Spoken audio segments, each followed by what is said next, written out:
third of the order, which is struggling offensively, Austin Wells, Jose Caballero, and the third baseman, Brian McMahon. You see the numbers on Nick Martinez. Very good this year, 2-0 and 2.25 ERA, 12 innings. Not a lot of walks, not a lot of hits, but let's take a look at the Nissan pitcher scouting report on him. Another crafty veteran. They saw one last night in Steve Matz. He is 35 years old. When you look at Nick Martinez, he's having a very good year. Second time around, it's been kind of a resurrection. Started in Texas 2014 through 2017, a 4.77 ERA. Went to Japan for a few years, and since he's been back, 22 through 26, a 3.64. He's got a Vulcan hybrid changeup, Michael. It's really nasty. Hitters are 0 for 12 on it this year. Grisham is ready, so is Martinez. Let's do it in Tampa, Florida. And the pitch is outside. We're underway. And when I talk about that Vulcan change, he'll throw it like a circle, but he'll lodge it between his middle finger and his index finger, and they call it the Vulcan grip.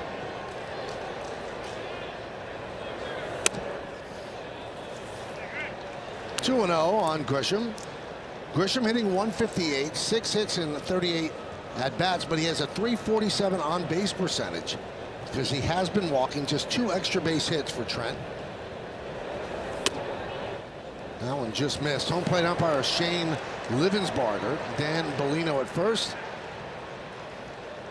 Steven Jasinski is at second, and Mark Rippinger is over at third.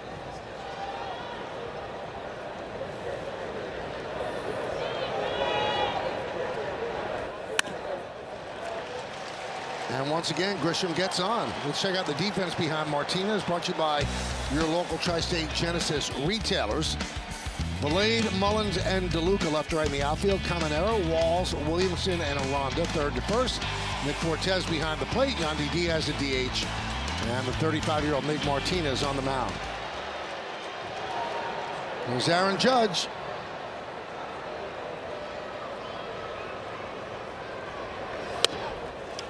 Michael, that walk by Nick Martinez. Through the first 2 games, faced 44 batters, only walked 1 guy. That's a rarity. Maybe he didn't got it tonight. Now he doubled it.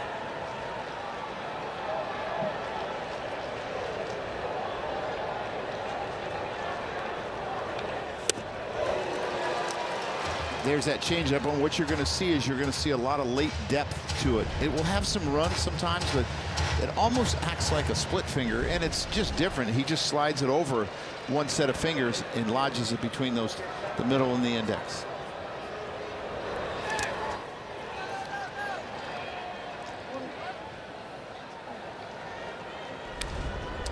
Yeah, look how it's lodged in there, Michael.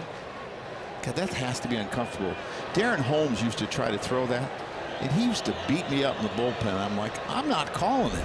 I'm just not calling it. 1-2. Swing and a miss. Judge down on strikes. There's that changeup.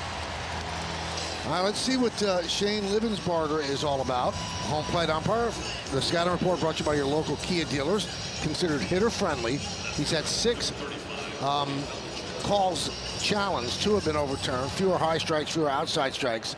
Shane's in his 10th big league season.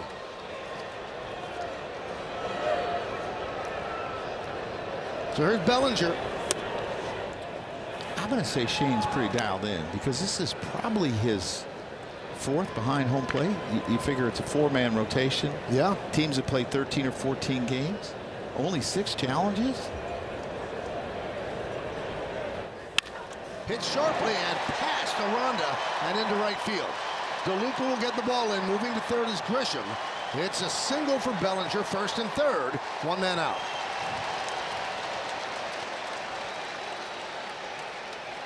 Got a ball up to Bellinger here. It looks like he's trying to throw a backdoor cutter, and throws it right down the middle. He's probably lucky that it was only a single. They didn't hit it out of the ballpark, but the Yankees are in business again with their best hitter so far this year up in Ben Rice. Nice job of Grisham just going to third base, not having to pick up a coach, knowing where the fielder was and doing your job. Chop foul. The single by Bellinger broken 0 for 10. And you see a lot of them up and down this Yankee lineup. Except for Rice and Stanton, everybody seems to be struggling. Yankees have had 3 straight losses. In those losses, they've averaged 1.7 runs per game.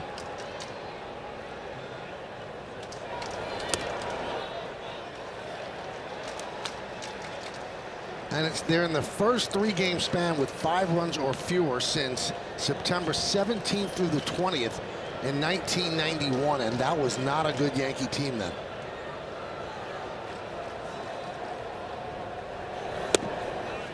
Strike. Yeah, it looked like he surprised Rice with a fastball. He's only thrown him off speed so far, and was able to sneak that one in. It's just got to make sure you just don't chase this Vulcan changeup down. Easier said than done. 1-2 on Rice. Rice came off the bench last night, pinch hit, and hit a home run over the wall in center field to make it 5-3, and that was the final score. So 4 home runs and 12 ribbies for Rice.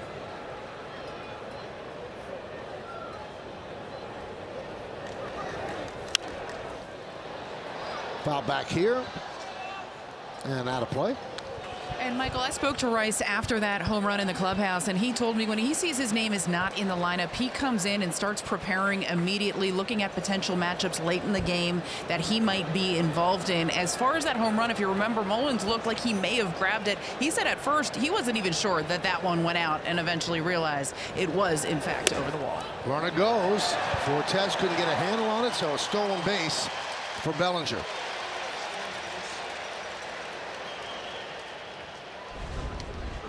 Yeah, the Yankees continue to run. I think they're their 19th stolen base of the season, only second to the Milwaukee Brewers. Good jump by Cody Bellinger. 2-2. Ben Rice knew it right down the middle, obviously looking for something else. 2 down.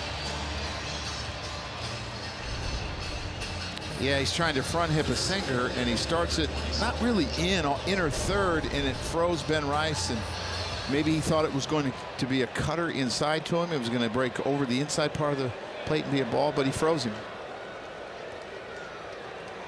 Here's Giancarlo Stanton, pitch inside. Stanton 15 hits and 46 at bats. 1 home run and 7 ribbies.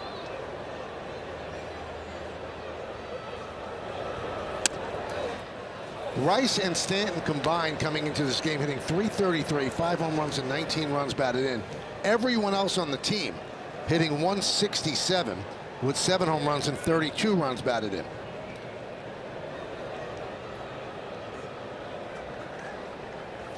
That one is ripped to left field. Valade is right there and will put it away for the final out. So the Yankees strand 2. The Rays coming to bat.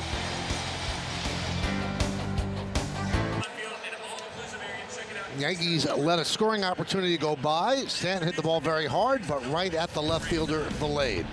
Here's the Rays starting lineup against Max Fried, Diaz, Valade, and Aranda. That's at the top of the order. And you look at Aranda's numbers against the Yankees since last year, pretty good. Then Caminero, Williamson, and DeLuca. And the bottom third, Mullins, Fortes, and Walls. The Rays happen to be a pretty good hitting team early. Yeah, you look at Max Fried had a brilliant year. The opponent average against him very low, 147. But let's check out the Nissan Pitchers scouting report. Stop the bleeding, Max. You did it all last year. You were 12-2 after losses. 23 teams have already had a 3-game losing streak this year. Let's not make it 4. Whip it good. Whip it good means walks plus hits per innings pitched is .75, which is the 6th lowest in Major League Baseball. Cam, his teammate, is number 1 at .48. And don't guess. If you're a Tampa Bay hitter, you don't want to guess, because there's 6 pitches that he uses that he throws between 10 and 23% of the time. So you're getting a good mix.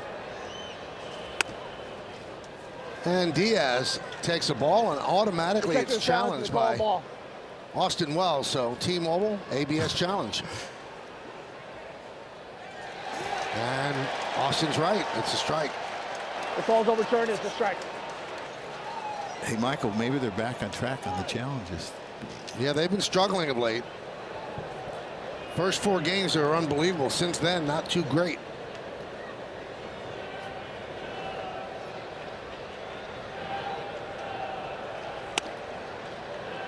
One and one. You know, the thing that people are still trying to figure out, teams and managers and catchers and pitchers and hitters, do you want to really challenge the first pitch of the first inning?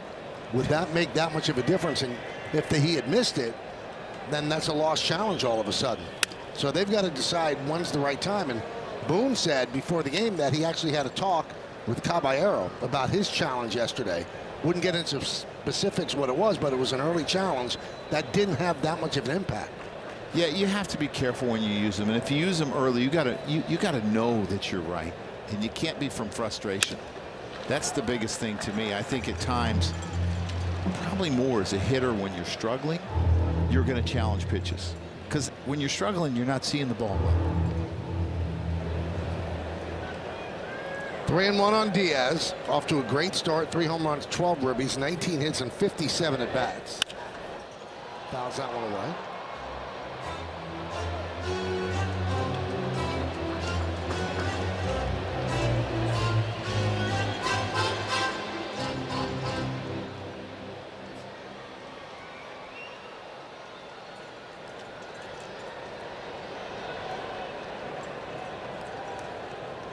And the Yankee lefty rocks and deals.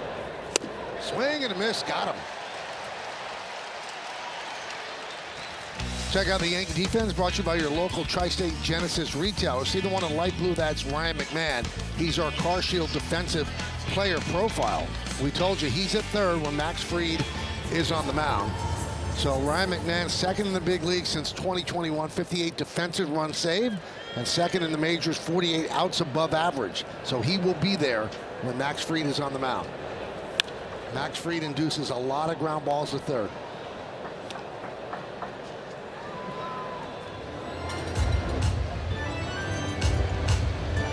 Oh and 1 on Valade.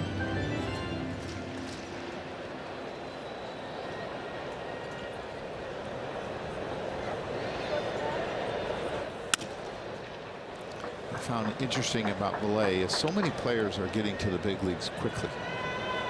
Guys are getting up here, they're 21, 22 years old. He had over 3,000 at bats in the minor leagues, and you don't see that very often.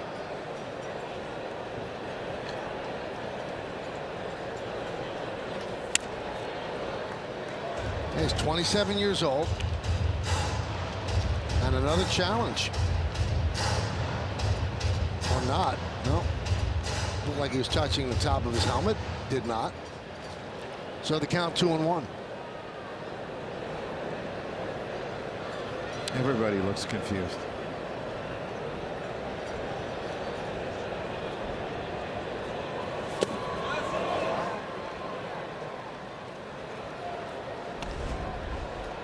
Well, here's the pitch.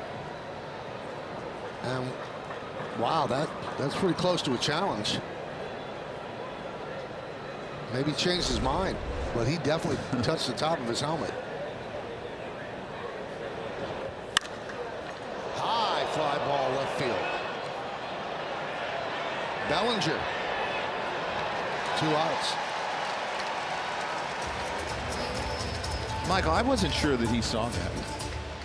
Yeah, he would not take his eyes off the ball. Because he was standing so still, and you usually want to keep your feet moving when you're trying to catch a fly ball. And I guess he's not standing that still, but I guess he's calling off Trent that I got it, I got it. I got a little nervous when he put his arms out to the side. There's a Ronda. You know, when the Yankees used to play the Twins in the Metrodome, outfielders that are great outfielders, Joe, as you know this, they'll run to a spot. But in the Metrodome, they were taught, do not take your eye off the ball. Do not run to a spot, because you'll not be able to pick up the ball again. And it's always harder when it's light outside, day games, before it gets dark. Right there is Caballero. And he gets a Ronda for the final out. And the Rays go down in order, 1, 2, 3, and we'll go to the second inning.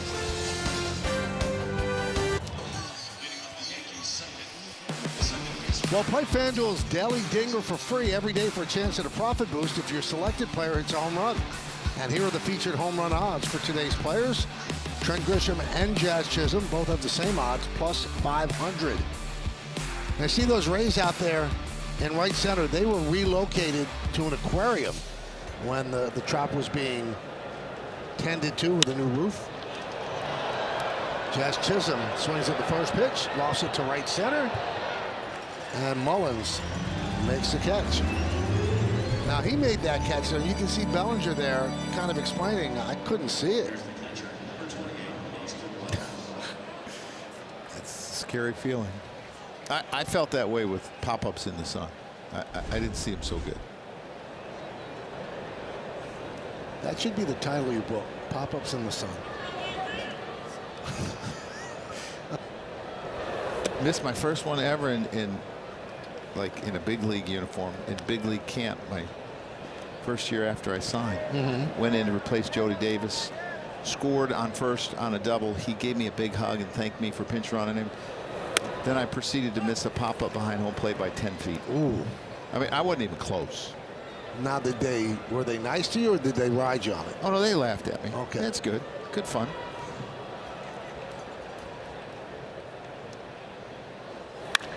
That one's drilled deep to right field. There it goes. See ya.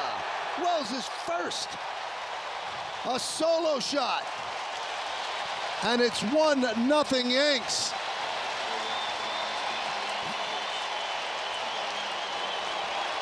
Michael, I kind of went under the hood on him today. He's actually hit the ball pretty hard, but he's been too much in the air in the middle of the field, which is a tough place to hit the ball out. Today, he pulls it, and he gets his first home run and his first RBI of the year. Great to see.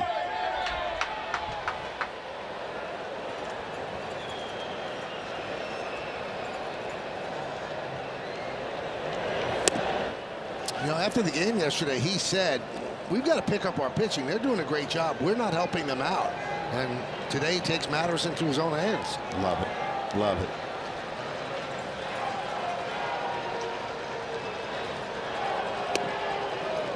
And a strike to Caballero. I got a question for you, thinking of Wells in that one finger tap on the top of his head. Right. Do you think there'll ever come a point they'll challenge a challenge? So not an ABS challenge, a challenge from the dugout. A challenge? No, a challenge to the umpires of someone possibly ABS challenging. I love it. A challenge of a challenge. Yeah.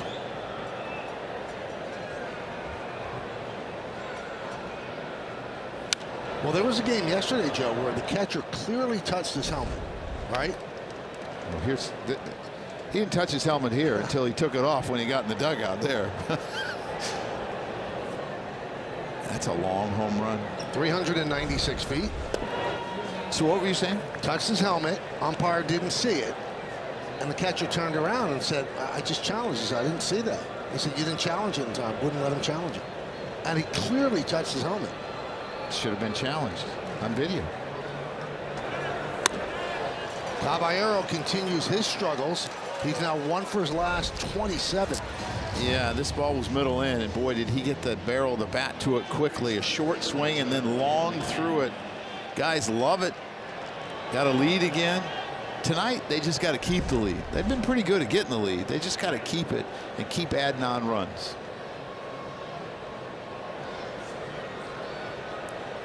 Here's Ryan McMahon, 2 hits and 29 at bats.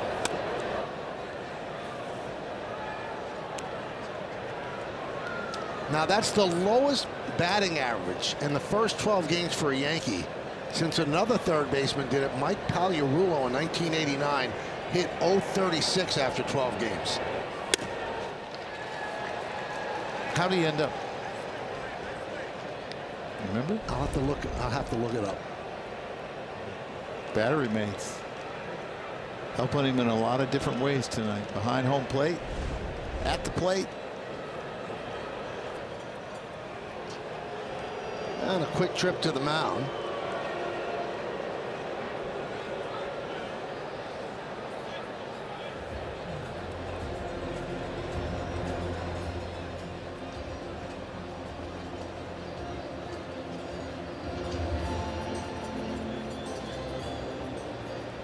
All right, 1989.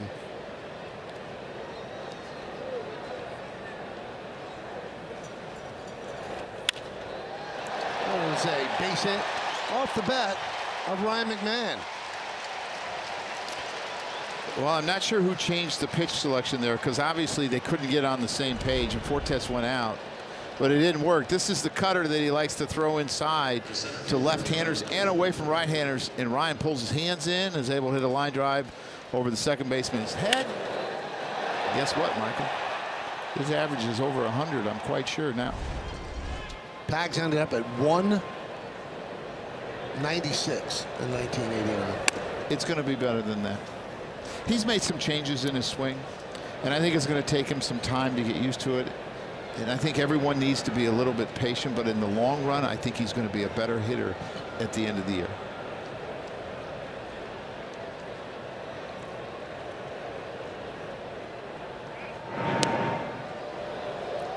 Chasing McMahon back.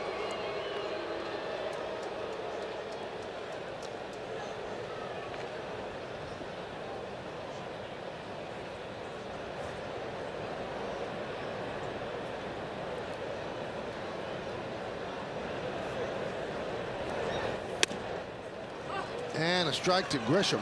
Grisham walked in the first inning. Count 1-1 here in the second. The Yankees threatened in the first, had runners on second and third. But Rice struck out and Stanton lined out to left.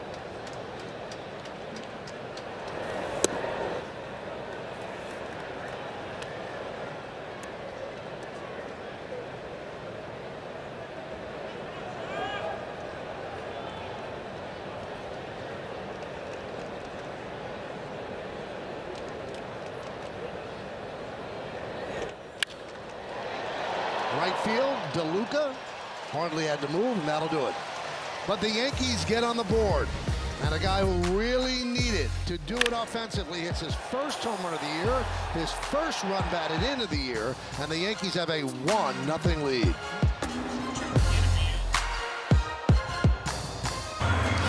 Welcome back. The Yankees put a run on the board early to take the lead here at Tropicana Field. But Michael, you have documented some of the offensive issues they have had in the prior 3 games, striking out 34% of the time. While fans are concerned, one guy that is not willing to hit the panic button is hitting coach James Rowson.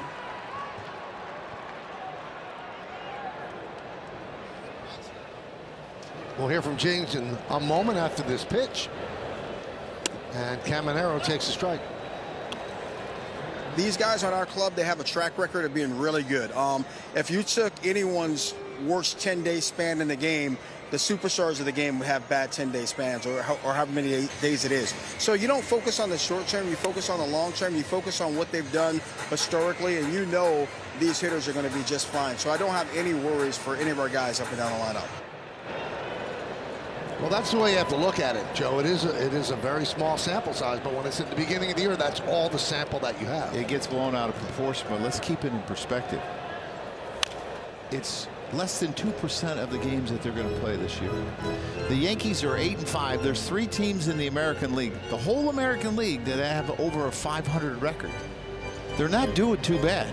I know offensively they're not where you want them to be, but it's going to get there.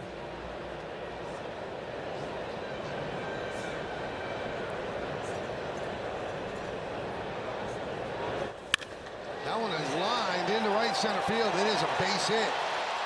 Splits the outfielders and goes to the wall. Caminero is on second with a leadoff double. Boy, did he scald that baseball.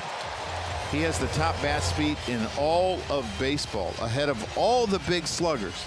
This guy is #1 when it comes to bat speed. His problem early in the year, he was not using the whole field. It was all down the left field line. We saw him line out to second. We saw him have a hit to right. Now we see him double in the gap. And he hasn't had any success off of Max Fried before that at bat. He was 0 for 9. You don't want him to heat up. Here's Ben Williamson, runner at second now. Yankees lead 1-0 on the Wells home run.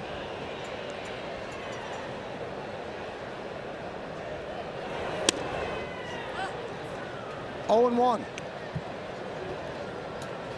Anything stick out to you about Junior Caminero on that? Besides how hard he hit the ball? No. He runs like a catcher. Yeah, he lumbers. Yes. Well, when you hit 45 home runs, you don't have to run that hard. No, you do not.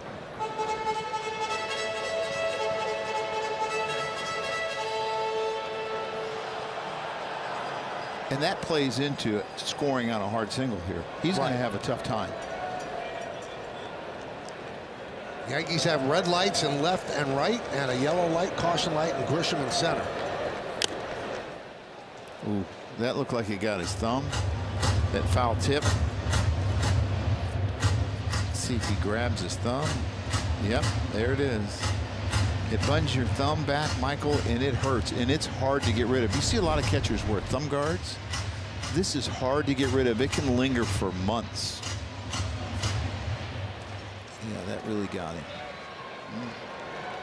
Say it again, I don't miss that.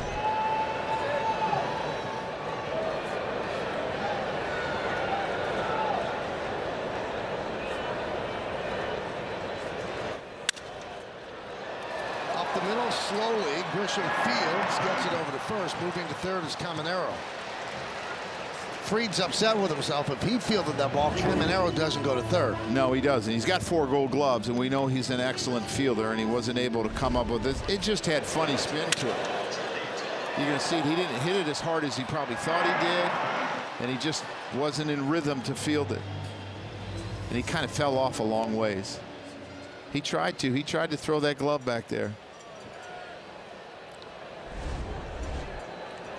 Well, the Yankees bring the infield in. That was 41.7 exit velocity. And a good at bat. Goes down as a good at bat. Productive at bat.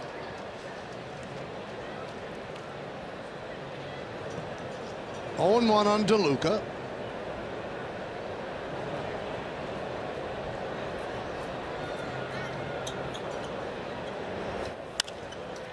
Fly ball right field. And it's going to dunk in front of Judge. Caminero will score. It's an RBI single for DeLuca, and the game is tied at 1. You know, Max Fried is the master of soft contact, which as a pitcher you want all the time, but not this time. This is extremely frustrating. DeLuca does a really good job of pulling his hands in and getting this ball in the air, but he doesn't hit it hard enough to get to Aaron Judge, and if Aaron Judge catches that, I'm not sure Caminero goes.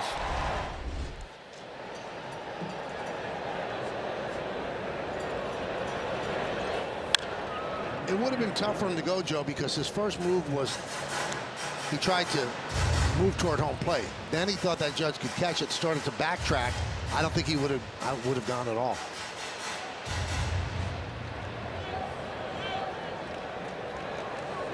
So here's Mullins. Since August 1st of last year, he's hitting 170. And he lofts that one to center field. Grisham will make the play. DeLuca heads back to first.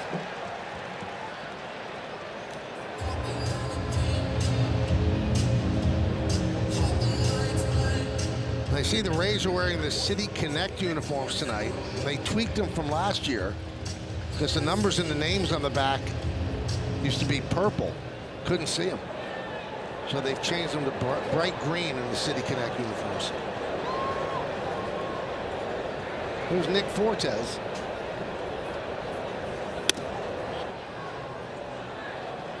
Want to know? Looks like DeLuca's actually trying to draw a throw from Max Fried. He's kind of taking a step, taking another little step, probably with the intention of going nowhere and going right back to first base, but seeing if he can get him to throw over a couple times before 2 strikes.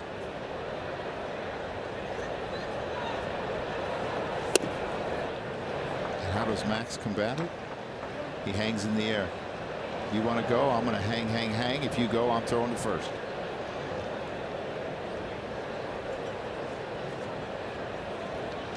He's the king of the pickoff since 2017. No one has more.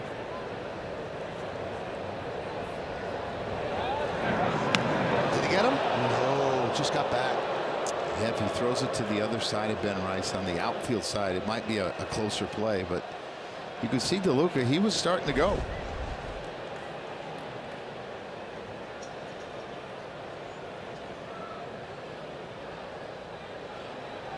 Yeah, he thought he was going home. He started to lean towards second base. Max saying, my fault, wrong side of the base. And then what's he do? He goes quick. He just changed it all up on him.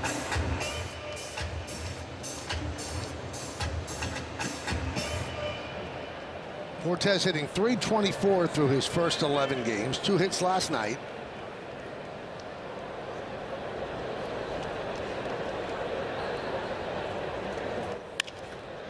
Ground ball, shortstop. Caballero goes the short way, gets the force on DeLuca, and that'll do it. But the Rays tie the score. We go to the third. MLB Plus is new for 2026. Streamed MLB Network 24/7 and select out-of-market games every week, plus live radio broadcast of every game, game day 3D, big inning, and minor league action. Visit MLB.com/MLB Plus to subscribe today. Judge swings at the first pitch and lofts it foul. He struck out in the first inning.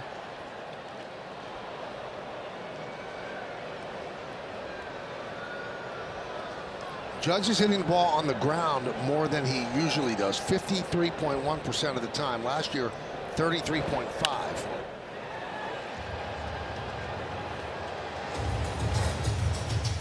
Michael, in 2024, in the first 23 games, he hit 174 with a 635 OPS, which is much lower than this year. Had 3 home runs and 11 RBIs. That year turned out pretty good. I don't worry about this guy one bit. He'll find it. He'll get it going. He'll start getting the ball in the air, and there'll be a lot of damage. But because everyone else is going through it with him, it seems more noticeable because at times he would carry the club. You're so right about that, because he serves as either the big eraser or the deodorant when things are not going well, because when he is the superstar that he always is, he covers up for other things. So if he's struggling when the other guys are struggling, it's magnified because he picks the team up. Tied him up, foul ball. Yeah, it falls on his shoulders because he's the big star. He's a 3-time MVP, a home run champ. He's lucky that didn't hit his forearm. I would think he's going to try to throw him another one of those Vulcan changeups.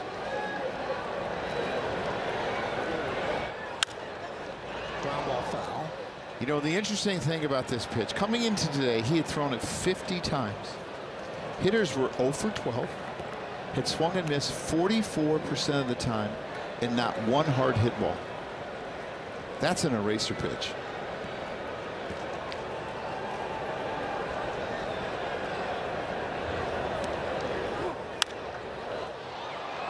Popped up, shallow left field. Taylor Walls makes the play to retire Judge.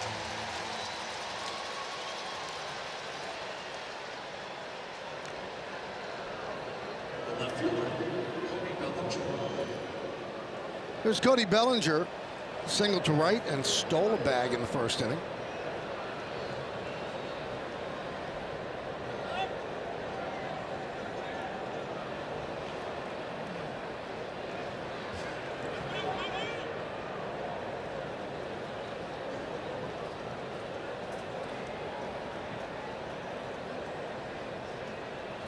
You know, to amplify the Yankees' struggles, they came into this game with a .201 team batting average.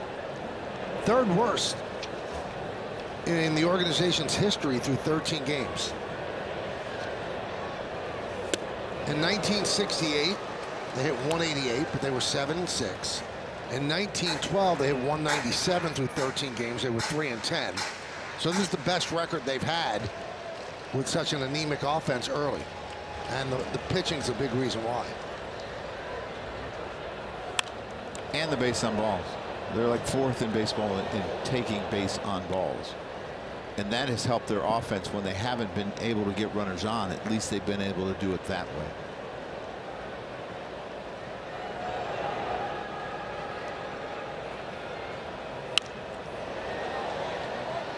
Foul back.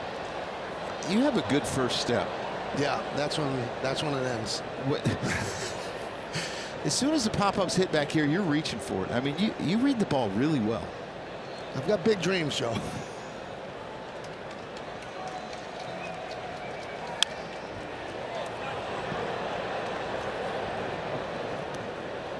A big problem for the Yankees early has been the strikeouts. They've struck out 26.9% of the time, 5th highest in baseball. But Joe mentioned the walks. They walk at a 12.8% rate, 2nd highest in baseball. Yeah, and if you're walking a lot of times you're going to get deep counts, and you're going to have 2 strikes on you, and you're going to fight back, and you're going to have 3-2. So a lot of teams that do walk a lot do strike out a lot as well. I'll take the walks because there's a lot of power in this lineup, and it turns into 2- and 3-run home runs. 1 and 2 on Bellinger.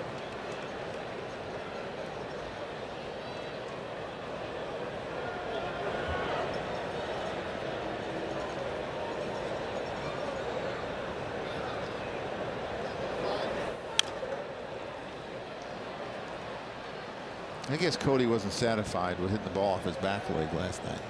He got the front today.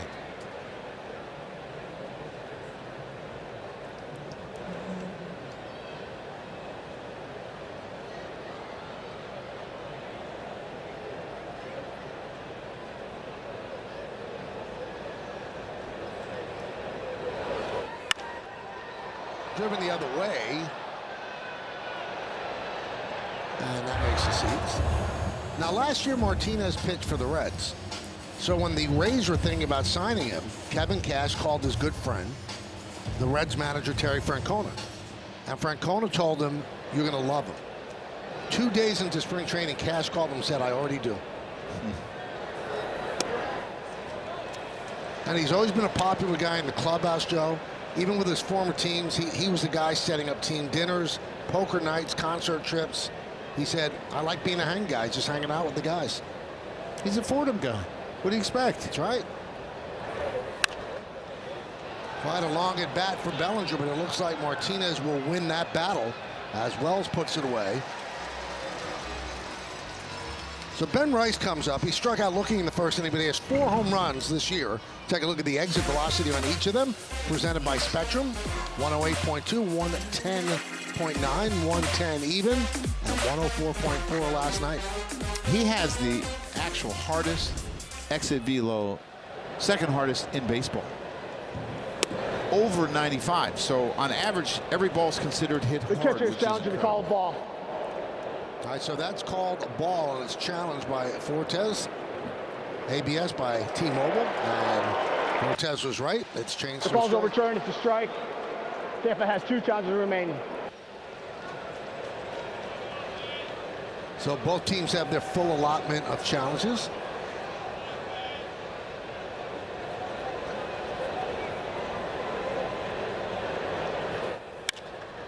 Driven into left center field. On the run, Mullins. He can't get there. Tries to cut the ball off. He can't do it. Valade picks it up on the warning track. And it is a double for Rice. Another ball hit extremely hard. The right approach on this Vulcan. First hard one he's given up all year on this pitch. He's probably thrown about 70. Drives it to left center.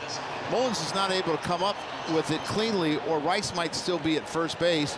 And then once he saw him boot it, and Benny's thinking double all the way, even maybe triple, he kept running hard. It made him stop him.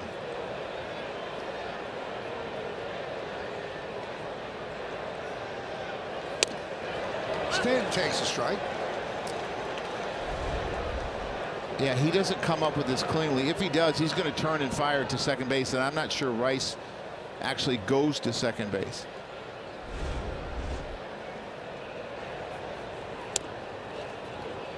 1-1. You know, it's almost like the Yankees are sitting soft, because every sinker that he has thrown, they have not swung at. And they have not been fantastic pitches, like on the corner.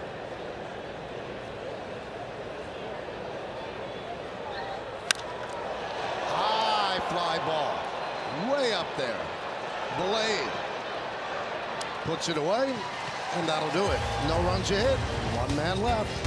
Go to the bottom of the 3rd.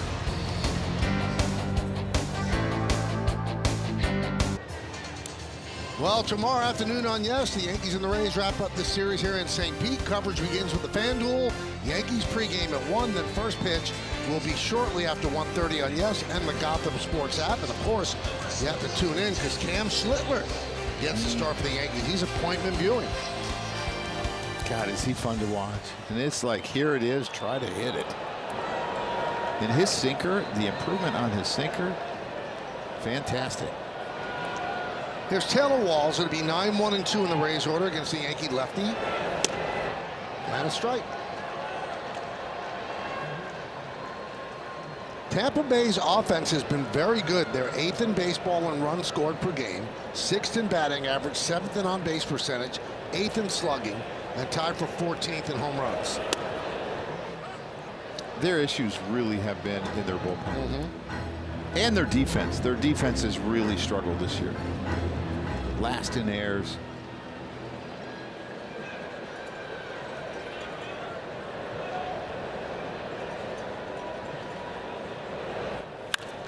Driven deep to left field. Fair ball. It is gone. It is foul. A foul ball. Ripperger called it immediately.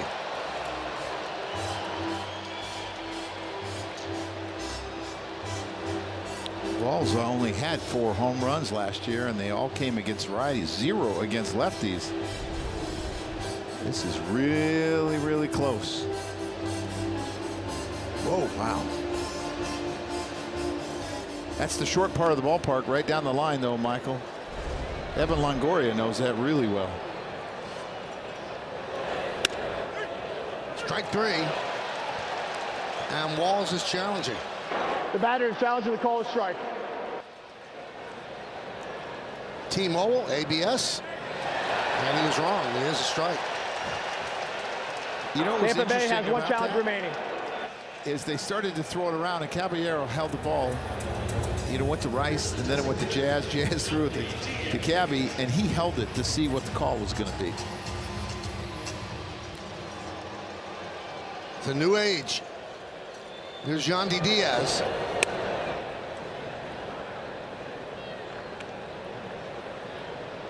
Since 2022, Michael, minimum 1,500 plate appearances. He's 4th in average, 303 in baseball. Arise, Judge, and Freeman are the only guys that had he's hit over 400 3 times in his career. You think about in this day and age where guys hit 245 is about average. He's a really good hitter. He's a pro. Struck out in the first.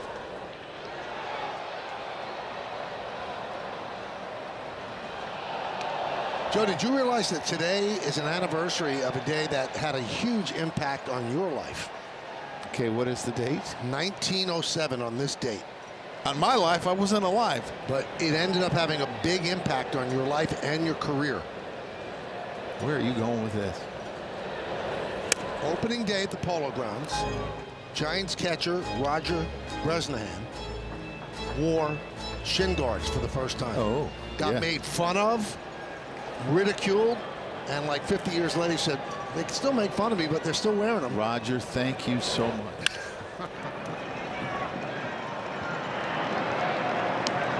And this guy was ahead of his time, Joe, because 2 years earlier in 1905, he got hit in the head, hospitalized, and he designed a hard leather helmet, which really didn't catch on for like 40 or 50 years, but he was the first one to wear it. Concussion protocol Yep. back then. Yep. Roger had it going on. Here's Ryan Belade.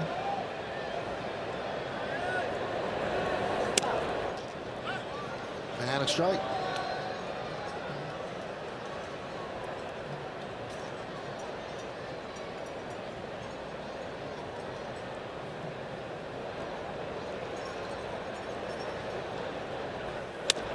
Can you even imagine catching without shin guards? No.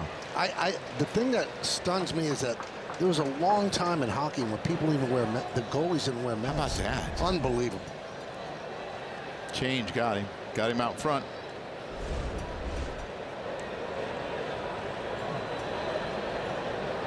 The 0-2. Right at the end of the bat, foul back. Yeah, he speeds you up with that fastball, that four-seamer in and that cutter in, and then he likes to come back with a changeup. Doubled up there. That one he got up a little bit. They could get to it and just foul it off.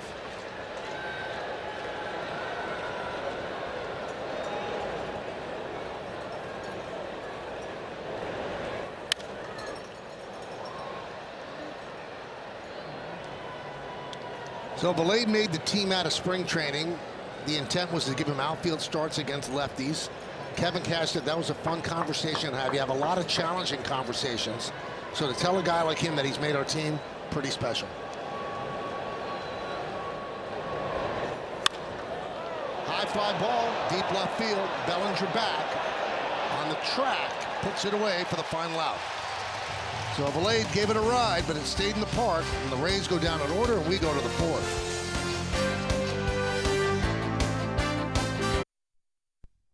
Well, 2 nights, one wild show. Banana Ball is coming to New York City. Yankee Stadium will host the Havana Bananas on Saturday, April 25th and Sunday, April 26th. Limited ticket inventory in premium seat locations on sale now. Visit Yankees.com/bananas to secure your seats today. Michael, I'm always a guy that has to have a reason for something to happen. So I went under the hood and dug in a lot of these guys, why they're struggling offensively, and it's just early in the year. But just like that, Jazz has been under the ball a lot more this year than he was last year. Like 42% compared to like 29%. And that's what he's getting, is a lot of pop-ups. He's just got to change where he hits the ball a little bit, because his swing isn't any steeper. I wonder if he got in his own head, talking about the 50-50. I talked about that earlier, but so I went and looked at the swing path, and it's not any different than last year. So it could be pitch selection a little bit. Right. You know, he's a better low ball hitter than he is a high ball hitter. And sometimes when you go after those high ball, he gets underneath them and gets them in the air. I don't think he's that far off. Well, let's check out one of tonight's player props, brought to you by Bet365, where winning is everything. And it involves Austin Wells. He has 1 home run. To hit 2 or more home runs, plus 475.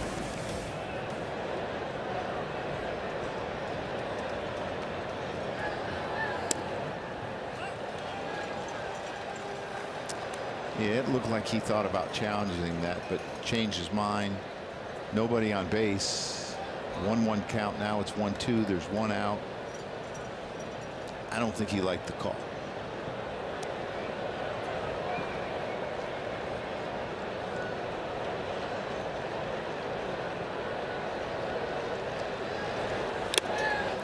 And that one's tipped into the glove of Fortes.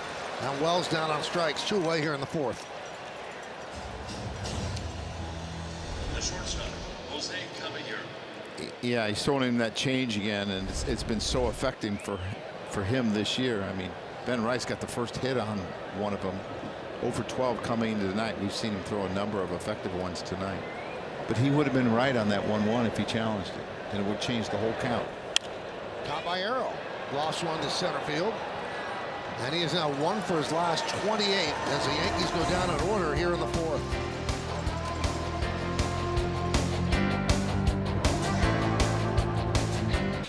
Tonight's injury report is brought to you by Montefiore Einstein, the official hospital of the New York Yankees. Garrett Cole scheduled to face live hitters tomorrow at High A Hudson Valley, and he could return in May or June after Tommy John surgery. You know he is so anxious to get back, but he's doing it the right way, taking his time, and he's looked great so far, so good luck tomorrow.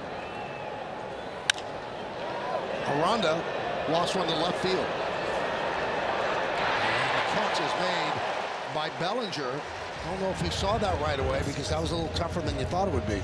Yeah, he went back a little bit, and then he realized it wasn't hit as hard. But I just think it's so hard for these guys that don't play here every day to what to expect, because you know, a lot of guys take their eyes off the ball at time, but here you can't, so you're running with a different perspective than you're used to.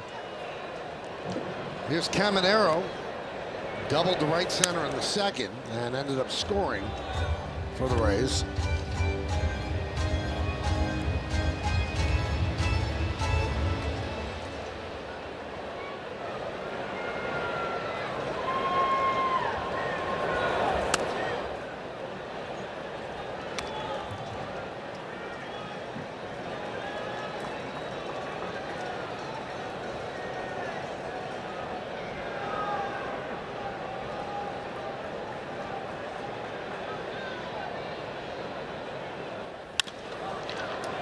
Grounded right to Chisholm.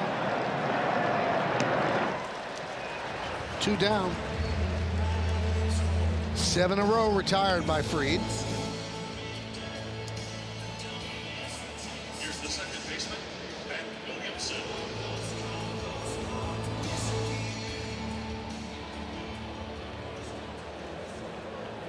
So here's Ben Williamson, grounded to second in the second.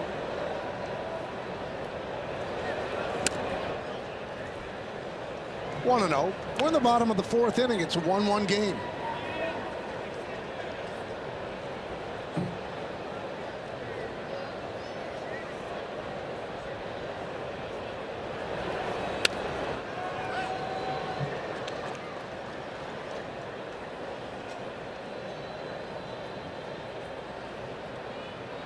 He mixes so well, Michael. He changes, he pitches up and down, he pitches in and out.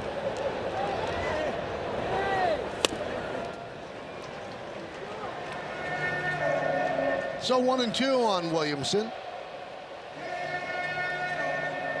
You see the Rawlings and the gold label on it. Only people that have won gold gloves can have that gold label on their glove. And the rare ones that have platinum, they can have the platinum.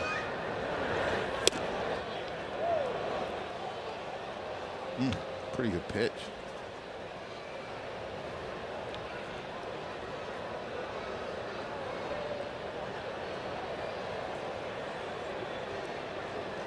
Four gold gloves for Max Fried. Strike 3. Beautiful pitch. Williamson down looking. 8 in a row retired by Fried. We're going to the 5th inning. It's 1-1 right here on Yes.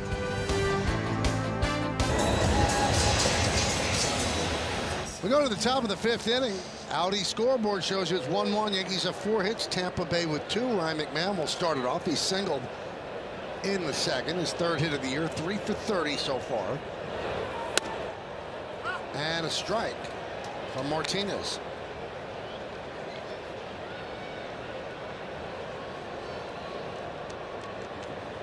This is Martinez's first start against the Yankees since June 25th of 2017 when he was with Texas.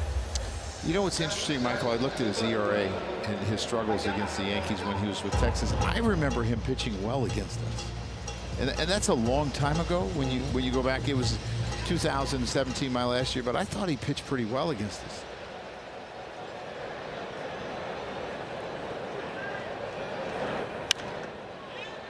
Popped up, shallow right field. Williamson back, DeLuca in. DeLuca makes the play. All right, Joe, it's time for pitching decisions presented by Sage. Yeah, watch what Max Fried does here. He's thrown some changeups down. He threw him a sinker down here that has that downward movement, and it's ball 3. Then he's going to throw him a 4-seamer on the same plane, but there's no downward movement. And the hitter recognizes something that's going to fall out of the strike zone below the zone, but it has the carry. Just brilliant pitching. Love it.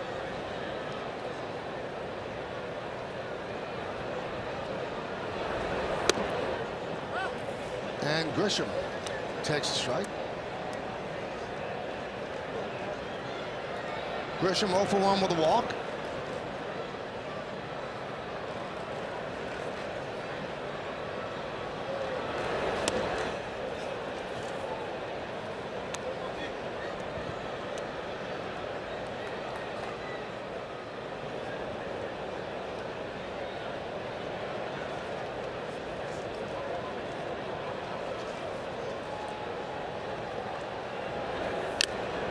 So here's what I surmised with Grisham. His walk rate is up, right? His fly ball rate is pretty close to what it was, but it's where he's hitting his fly balls. His hard hit rate is actually up from last year, but he's not pulling the ball nearly as much in the air. He's hitting it to the big part of the field in center field, the third from right center to left center, and they're outs. He's got to redirect where he hits the baseball. So you don't think he's changing things on purpose? He's No. just probably off a tick. He's just the catcher's off a challenge to tick. call ball. Challenge here. The call is confirmed. Tampa Bay has no challenges remaining. And the call is confirmed. So now the Rays have no challenges remaining. The worm is turning.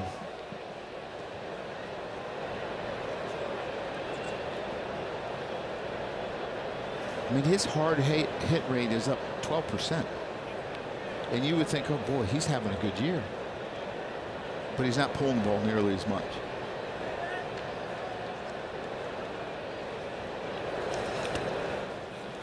Three and two.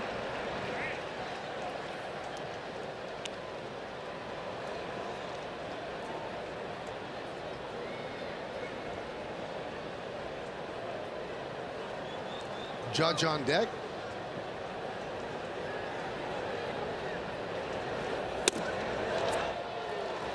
And another walk to Grisham. So his on-base percentage is in good shape. That's how you help a team.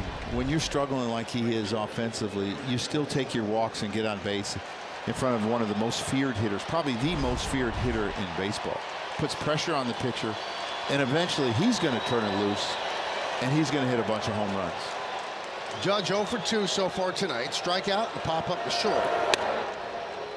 And a strike. Another sinker that they took for a strike, and it doesn't have a ton of movement.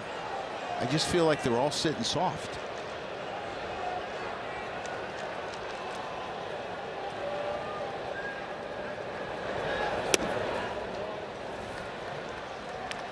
One and one.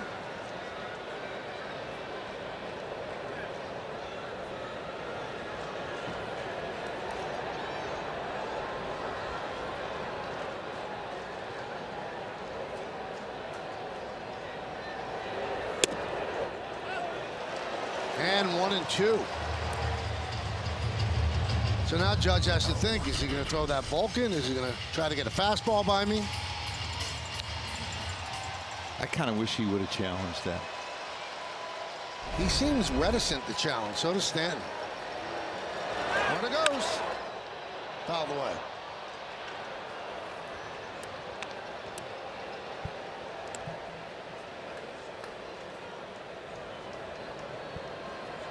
Bellinger on deck.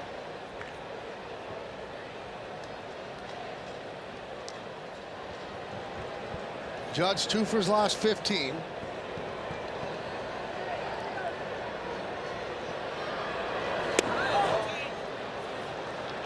And it's 2 and 2. Third baseman Caminero is almost in left field and very close to the line. Second baseman is up the middle. Is that called a business decision? Or a life decision.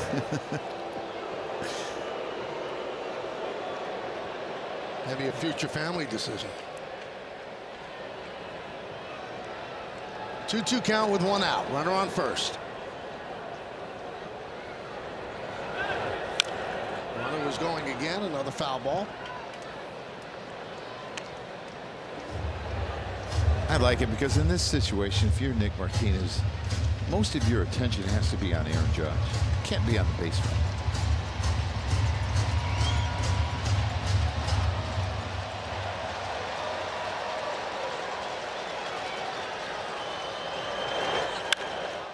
Flush to center field. But Mullins goes back on the track and make the play in front of the wall. Heading back is Grisham. Just hit it to the wrong part of the ballpark, but hit it very well. Yeah, hit that ball extremely well. The line drive, to about 400-foot line drive that he hit to dead center. Those are good signs, Michael. That means as a hitter, you're getting closer. You're on time. Your direction is good. And some of these balls are going to start to go out. Martinez knew he got away with the pitch. He probably thought it was gone when he hit it. Just didn't get enough loft to it. Bellinger grounds one past Caminero into left field. It's a base hit. Bellinger's second of the night as Grisham stops at second.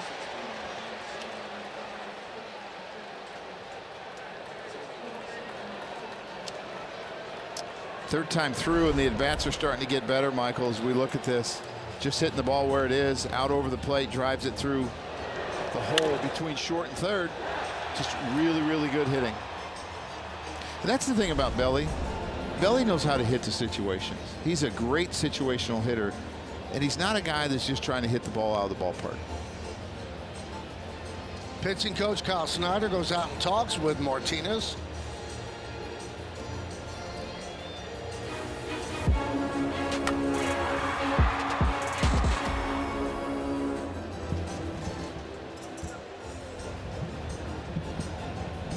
So first and second for the Yankees, 2 outs. You've got Kevin Kelly and Ian Seymour. Now Seymour, the lefty, has taken a seat. So it's just Kelly.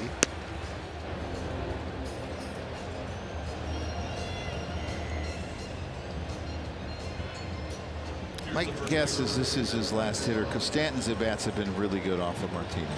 And that's probably why he sat Seymour down. Originally, maybe he thought he would wait till the left-hander Chisholm got up, but I think the at-bats Stanton's had, it's making him think, I need to change quicker.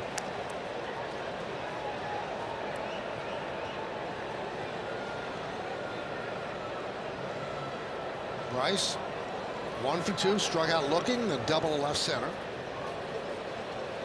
Big spot here in the 5th.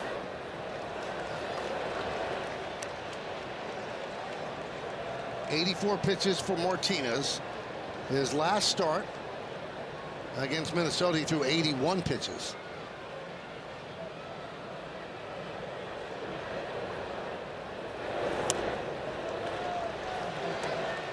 And the count 3-0 on Rice.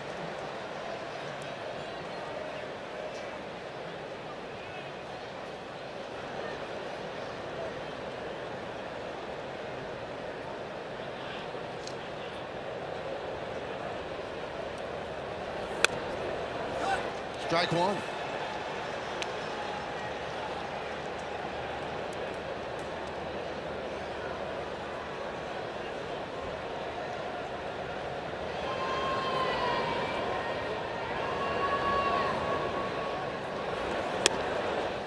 And he walked him to load the bases and bring up Stanton. And here comes Kevin Cash. So it'll be Kevin Kelly coming on to face Giancarlo Stanton. Bases loaded, 2 outs in the 5th.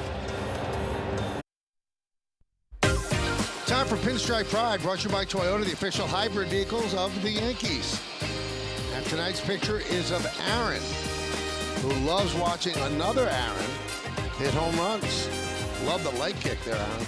Use the hashtag Toyota Pinstripe Pride. Mention yes in pictures you post to social media to reflect your love for the Bronx Bombers. We might spotlight you in a future game. Bases loaded with the Yankees. Kelly against Stanton. 2 outs. And a strike. 4 scoreless innings out of 5, but he had a 6-run nightmare in Minnesota last Friday, so his ERA is high.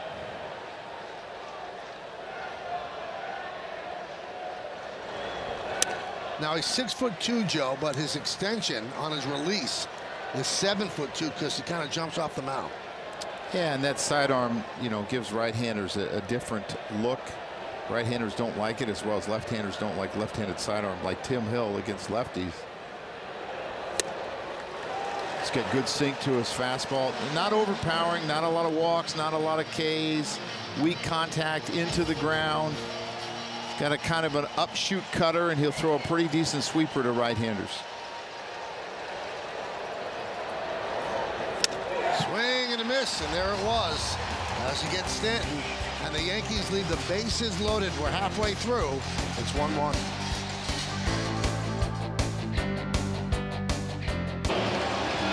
Cooking up something special with Hexclad. Join the hybrid revolution at hexclad.com. Max Fried's given up 1 run in the 4 innings, so his ERA is 1.50. That's 4th, tied with Wu for 4th in the American League. Johnny DeLuca takes a strike from Fried. Must be pretty good. You give up 1 run in 4 innings, and your ERA goes up. Yep. Started at 1.35.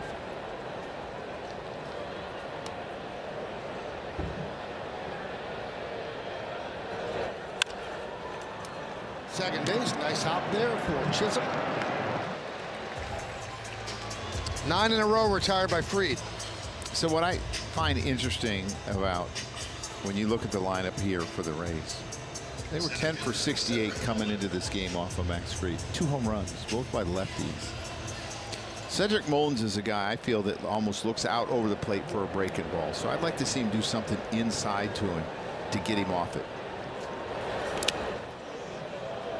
I think that got the umpire's leg.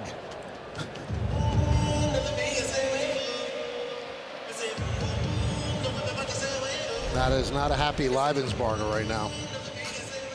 Ooh, not his leg. No.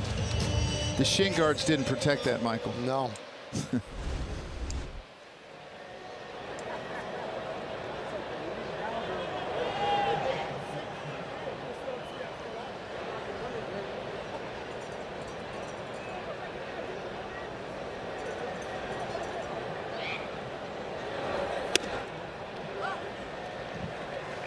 One and one. I wish they could do something different with the umpires to protect them more.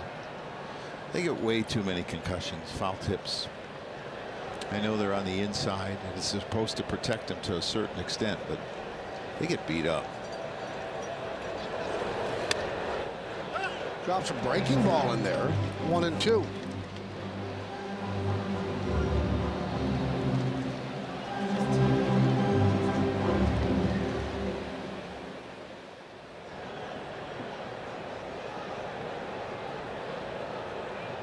And the pitch. Checked his swing. Ripperger said yes, he checked his swing.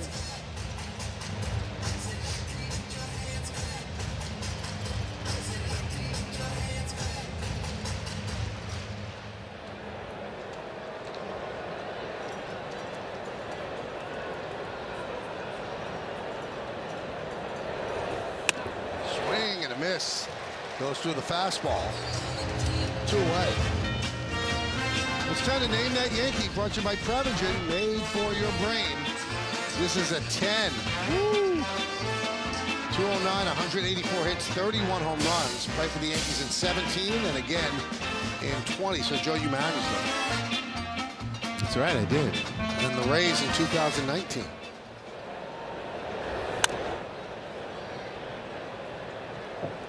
That says 12 in the upper right hand. Is it a 12 or a 10?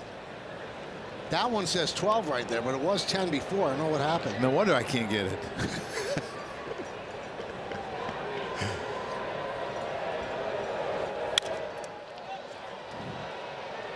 Popped up. And Jazz Chisholm makes the play. 11 in a row retired by Fried. We'll try to make a difference between 10 and 12. The first 12 we've ever had. That's how hard this is as we go to the 6th. Well, we go to the top of the 6th inning. It's 1-1 on the Montefiore Einstein scoreboard. As Jazz Chisholm Jr. will lead off. And the new pitcher is Ian Seymour.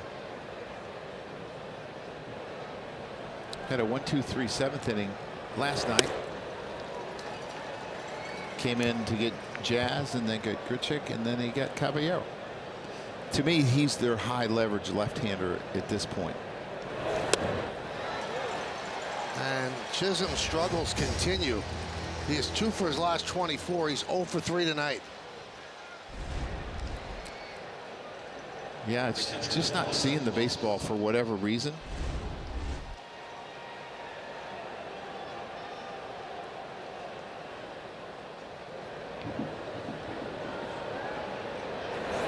So what did you say he was 2 for his last? He's now 2 for 24. So I guarantee you there's a time that this has happened before and that he's found his way through it and been productive. And that's the most important thing you have to think of as a player. And they have to be reminded, you've been through worse situations than this. You're going to get through it. But when you're going through it, Michael, you don't sleep at night. I know Paulie didn't. You wonder if there's more pressure on a player who's in the last year of his contract. Yeah, absolutely. I think for most. Some guys handle it really well. Some like guys Judge, he hit 62 home runs. don't handle it so well.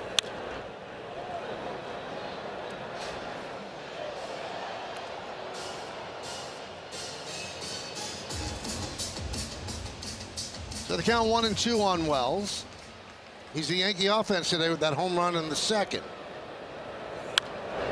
I mean, you think about the pressure. He probably signed when he was 16 years old. He'd been waiting a long time. Right. Look at Wells' home run on StatCast 3D by Google Cloud. Pretty good swing, 105.5 off the bat. Nice play by Williamson. And he gets Wells.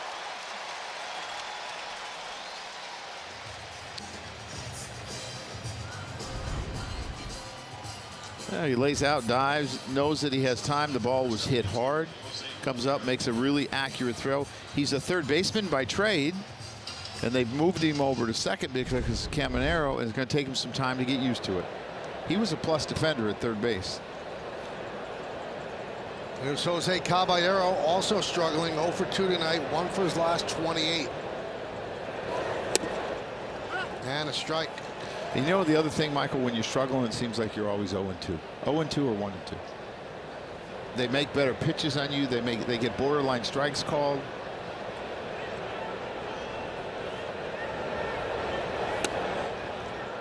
And the thing that's tough about Caballero slumping, you can't use his best tool, which is stealing bases. He's got to be on base to steal bases.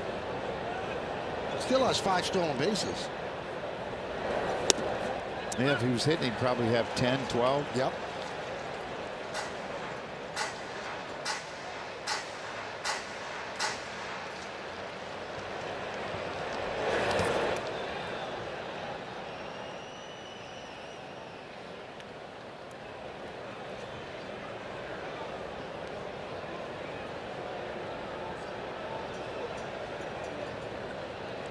McMahon on deck.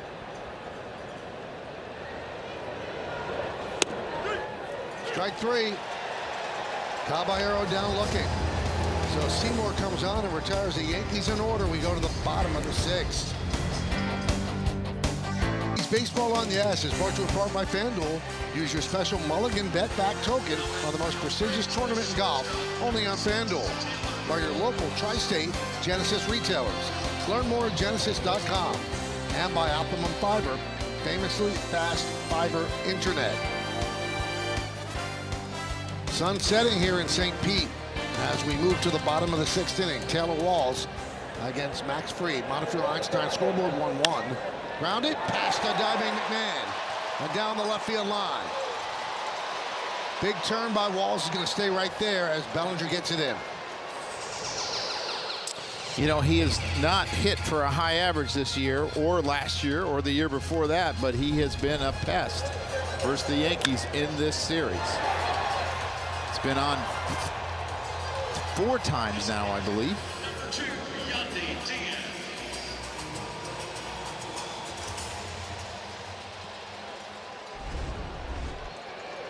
There's Yandy Diaz.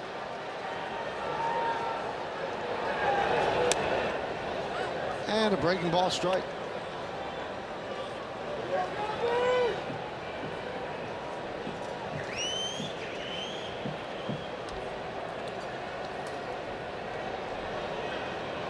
Diaz with an opposite field home run last night. And that one is pulled deep to left. Bellinger back. He's on the track. He's at the wall. Leaps. And he makes the play. Walls hustles back to first. A terrific play by Cody Bellinger. Michael, there's nothing he can't do with a glove on his hand. We've seen the remarkable catch in New York. Does a really good job of finding the wall, looking for the wall, timing his jump, going up to get this. It's not going to be a home run, but it's going to be a double, and Walls is probably going to score because he's standing at second base because he knows he has time to get back if he catches it. Diaz is like, come on, man. Here's Valade. You know what he got? What was that? He got bellied. He did. He thinks he's got it. He thinks he's got it. I mean, look at him. Go ball. Go ball. Go ball. Go ball. Oh, really?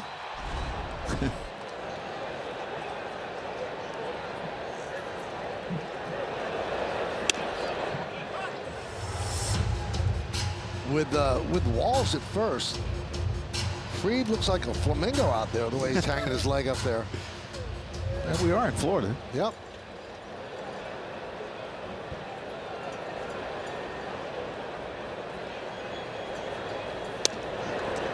Love what he did there. He did it again, right? He gives you the flamingo, and then he gives come, set, and go. And you're waiting for the flamingo. So as a base runner, you're not ready to go. And a lot of times it fools the hitter, too.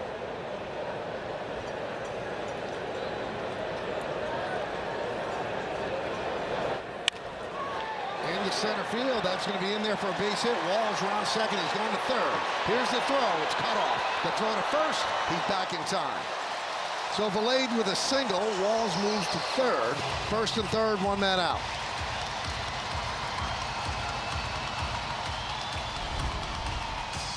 Yeah, a breaking ball that didn't have a lot of depth to it, and he stays on it and just hits it up the middle.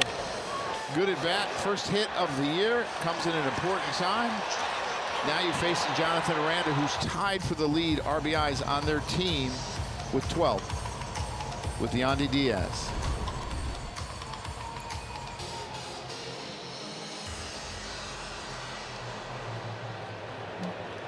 Aranda is 0 for 2. Grounded to short and a fly ball to left. Yankees back for the double play.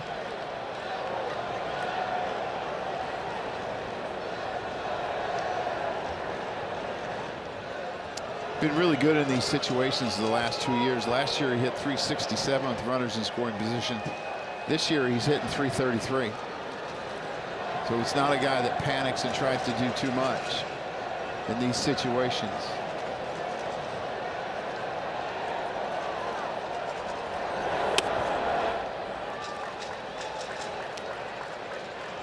One and 0.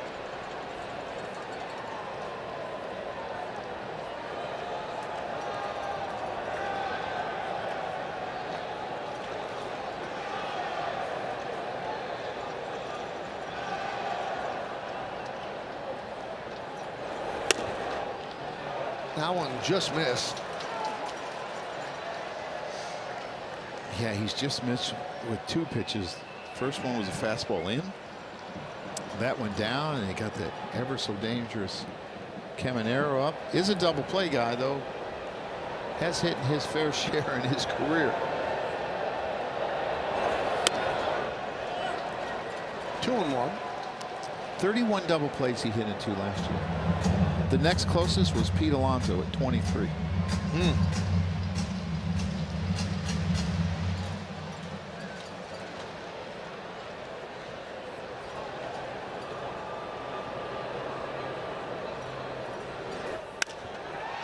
Left field going back. Bellinger makes the play.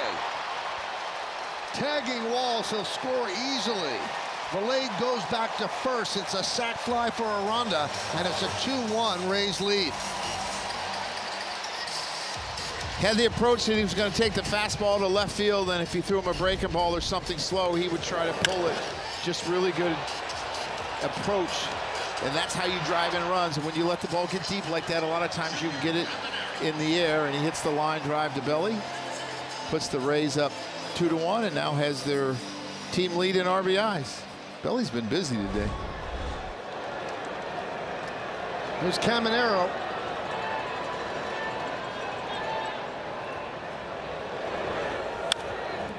Foul back to the screen.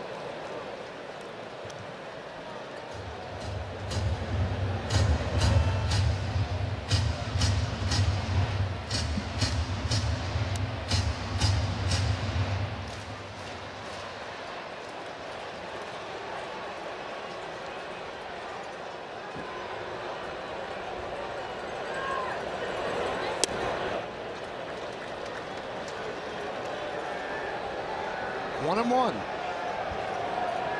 Caminero doubled and scored in the second and grounded to second in the fourth. So the single by Walls to open up this inning broke a streak of 11 straight batters retired by Fried.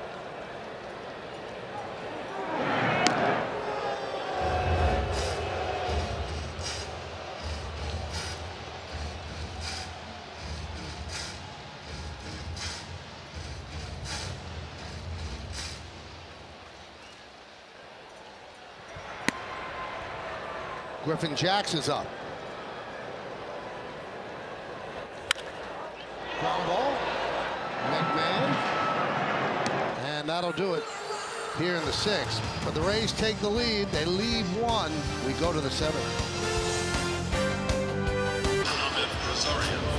This Sky Pride telecast presented by authority of the New York Yankees. It may not be reproduced or retransmitted in any form, and the accounts and descriptions of this game may not be disseminated without the express written consent of the New York Yankees. Rosario There's pinch hitting for McManus to keep the lefty Seymour in.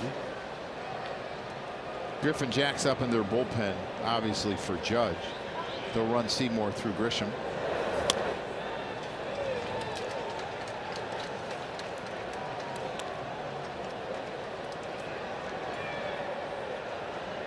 Yankees went down in order against the left-hander in the 6th inning.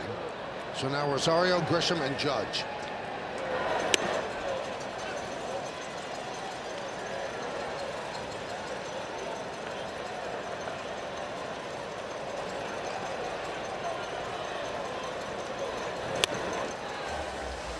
Two and two.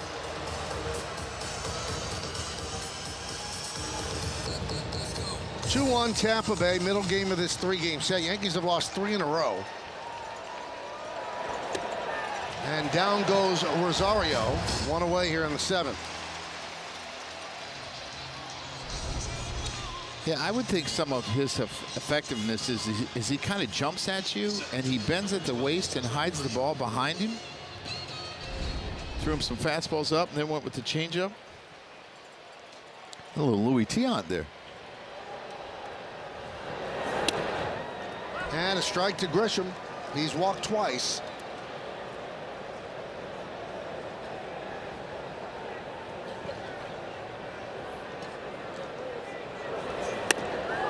You know, 1-run deficit with this Yankee offense, who led the majors in runs last year. No biggie, right? But the way they're hitting or not hitting right now, it seems somewhat daunting. They just need a break to go their way, and it will all change. Fried's pitch count in great shape, 74 pitches. Center field. Mullins puts it away, 2 down.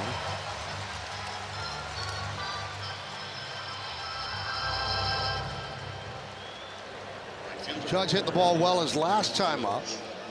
Lined it deep to center field, run down by Mullins, but Judge is 0 for 3 and 2 for his last 16. Well, he's going to face a righty as the Rays go to the bullpen. 2 outs, nobody on. Judge due up.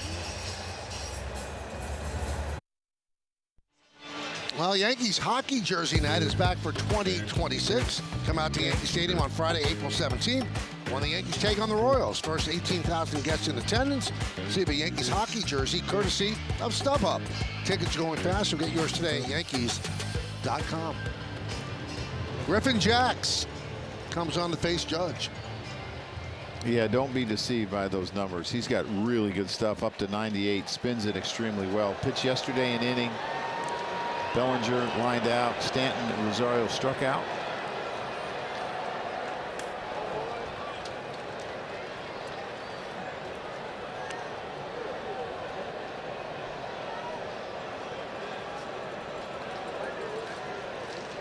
Since 2024, strikes out 33.7% of batters. And doesn't walk many. But he's 2-0 on Judge. Judge has 3 home runs on the season. And a strike. Started off as a starter in his career, but really struggled. And you look at the history, 0 for 5 with the strikeout. And he's got a number of different pitches, but the bullpen has just been good for him. Michael, I don't know if I've ever seen that, where the ball hits off the catcher's shin guard and bounces up in the air. Fair.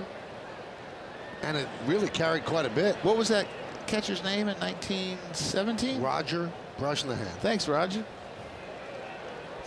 Fortes might have been inside the dugout.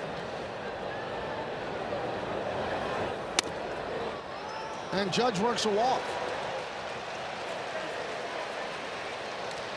Here's a pitch you're talking about, Joe. Yeah, I wasn't sure what happened. Oh, off his shin guard, up in the air. If I'm Jacks, I'm jumping on that and throwing to first.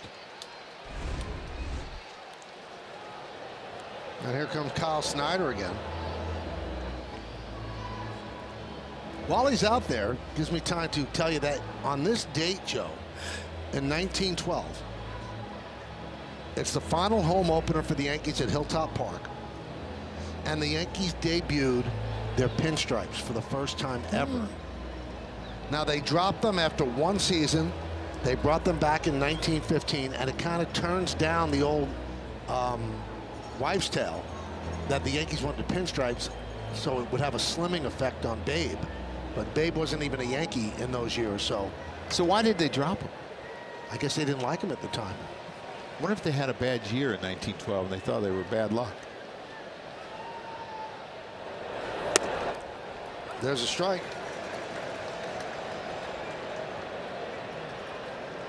Well, the Giants were the first team the year before. New York Giants had pinstripes. Cubs had pinstripes. And the Yankees then added pinstripes in 1912. You know who he looks like, Griffin Jacks? Who? When you're watching him just from behind. I'm not saying so much in the face. But like if you get the center field camera, he looks like Luke Weaver standing out there.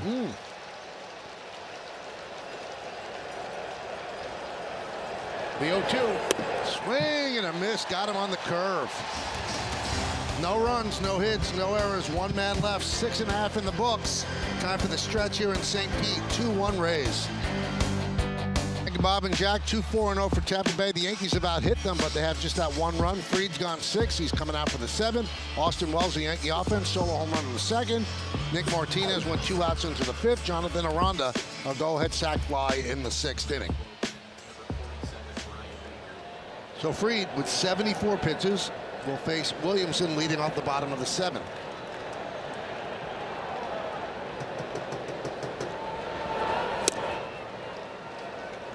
Oh and 1. Remember he struck him out on the 4-seamer right there? There he goes. He throws them sinker. Dove out of the zone. Tap in front of the mound.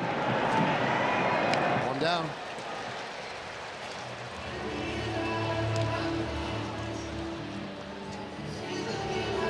Now, Bears repeating what Austin Wells said after the game yesterday. We are wasting great pitching performances. Our pitchers have done their job.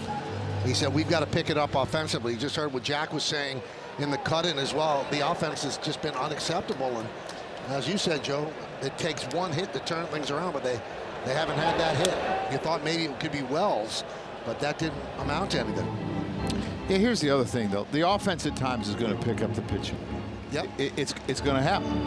Where you win games 10-8, 12-11.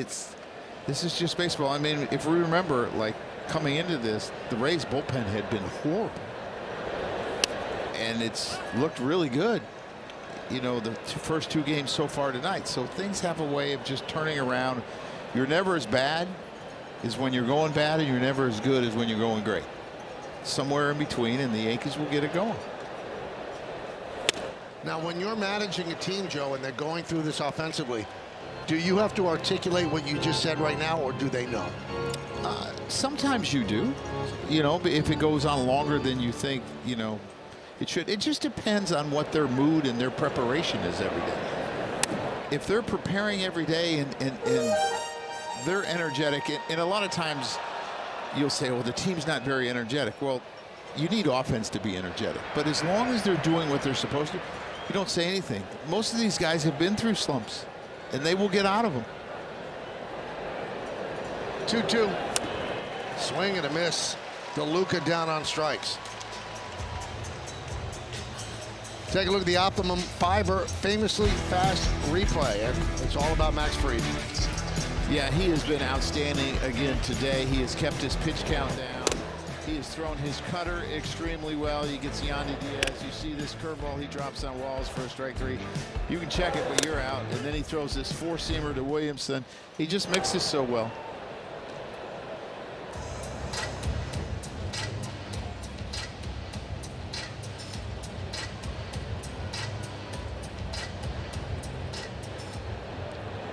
One 1-0 on Mullins. Mullins 0 for 2. Beautiful curveball in there for a strike. Very economical. Consistency. It's ahead in the count all the time.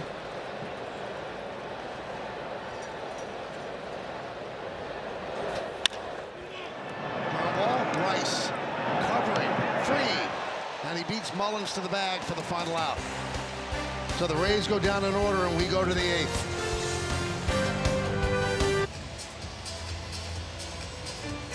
Well, fans, Yankee Games on Yes are streaming live on the Gotham Sports app, included for free with your eligible TV provider subscription. Download and sign into the Gotham Sports app now. Check out all the great Yankees content, including game highlights, post-game sound, and much more.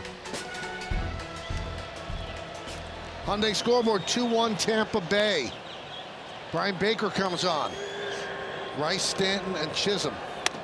First pitch is high. Baker closed the game yesterday. Got in a little trouble. The Yankees had a couple base hits to start in the inning, but weren't able to scratch a run across.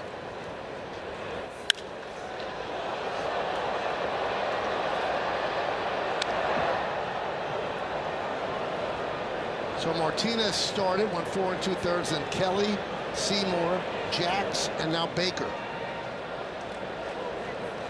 Rice 1 for 2 with a walk. Left field. Blade is there. 1 down.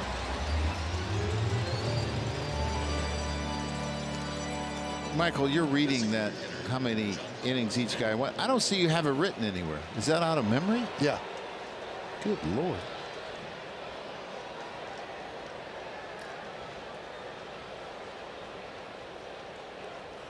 I couldn't tell you what I ate today, though. I know there was some chocolate involved. I know Max Fried is 1-7. That I do know. Yep.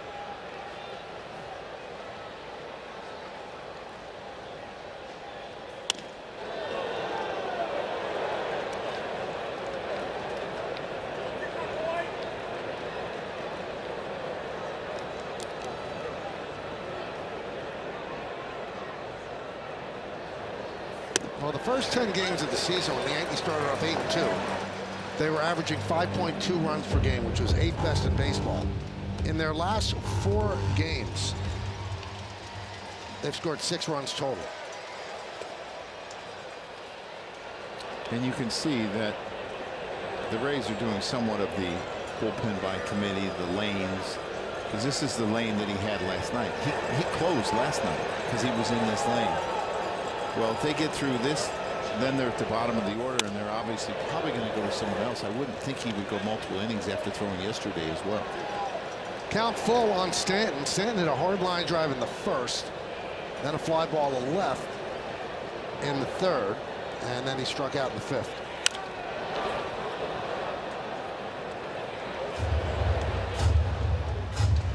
See, Luis Rojas, he's where he's supposed to be in terms of depth, but he is way back toward the dugout with Stanton up.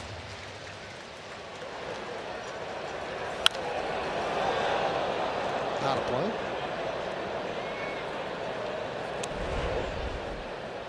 There he is trying to field the ball. Just out of his range. He didn't look like his heart was completely in it. He remembered who hit it. Probably might hurt his hand a little bit.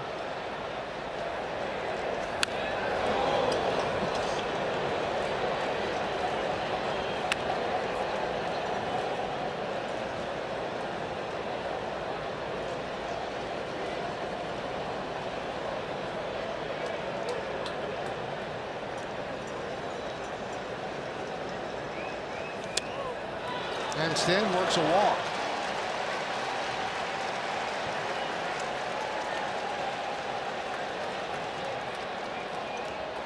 You wonder, will they pinch run for him? And they do. Randall Grichuk out of the dugout.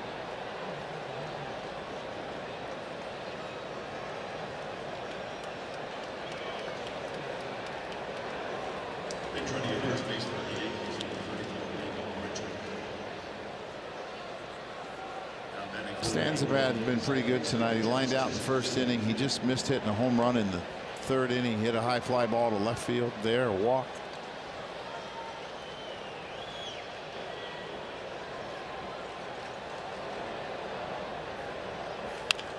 Chisholm over the leaping triangle ronda and down the right field line. DeLuca fields. They will hold Grichuk at 3rd. It's a double for Chisholm, and the Yankees have runners on 2nd and 3rd and 1 out. Yeah, this is what you would call an AstroTurf hit, but I think it hit off the dirt first and got over Aranda's head because he's holding the runner on.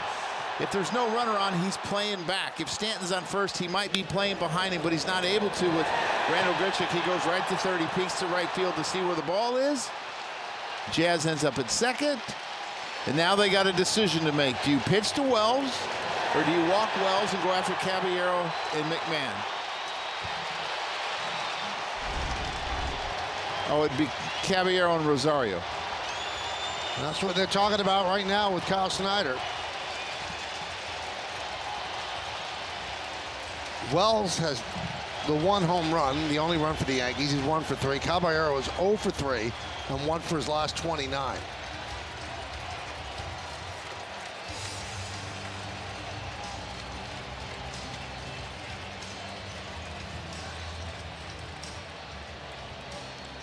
Well, let's see how they play it. Second and third. They're going to pitch to it. And they're playing the infield back, so a ground ball to anywhere but third, and they tie the game.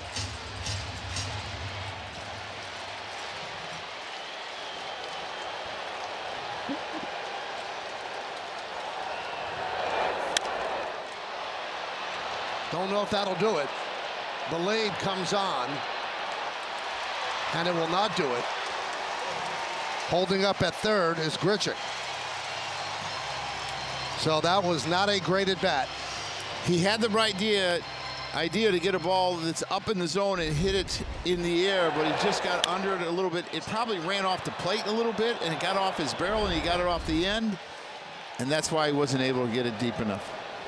Well, here's Caballero, traded to the Yankees from the Rays. He has struggled tremendously at the plate. We've detailed it. 0 for 3 tonight, 1 for his last 29, an opportunity to come up big. And he calls time before the first pitch. That's what the Yankees have on the bench. The lefty is Scar, the righty Goldschmidt. On deck is Rosario. He pinch hit for McMahon in the 7th. Tying runs at third. Go-ahead run is at second. Yankees are down 2-1 here in the 8th inning.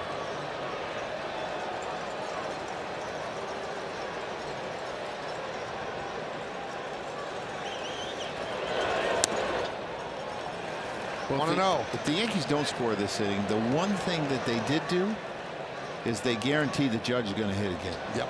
If they would have went 1-2-3, 1-2-3, it would have ended in the 9 hole. But now you got to face Grisham and Judge. And another timeout, which is odd if he called one before that. I think that's what the umpire might be telling him. Yeah, but I don't know if they're talking about eye contact. He's not making eye contact. And Caballero can't get mad and get thrown out here. Good job by Aaron to get out there to make sure that they get this all sorted out.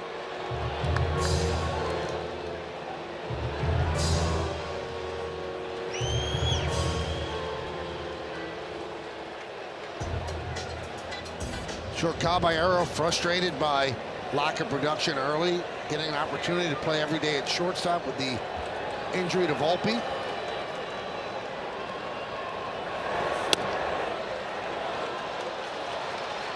Two and 0. The Yankees have left 8 runners on base tonight. Now second and third with 2 outs here in the 8th inning. 2-1 Rays.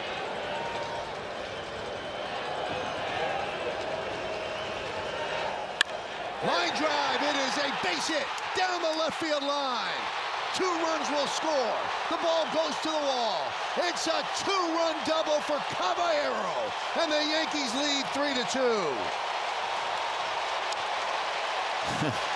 Hung him a breaking ball, and he's shown that he can hit hanging breaking balls in the middle of the plate, and a lot of times he does just what he did with that one. He lines them down the left field line. He hangs it. He knows it.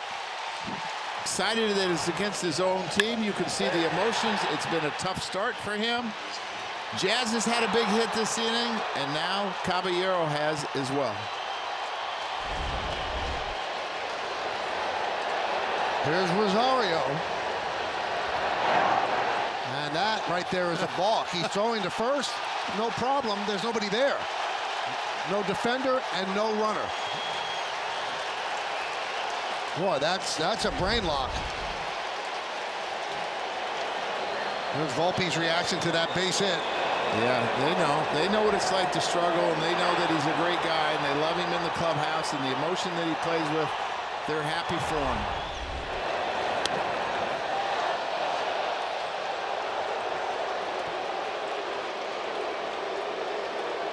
Yankee fans are booing that they're pitching these guys inside.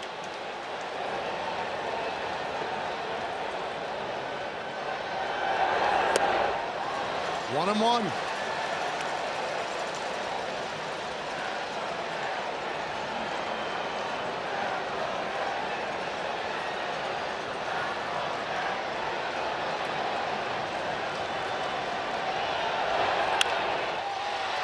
Fly ball center field. Mullins puts it away for out number 3. But a dormant Yankee offense comes alive. A 2-run double by that man, and the Yankees are up.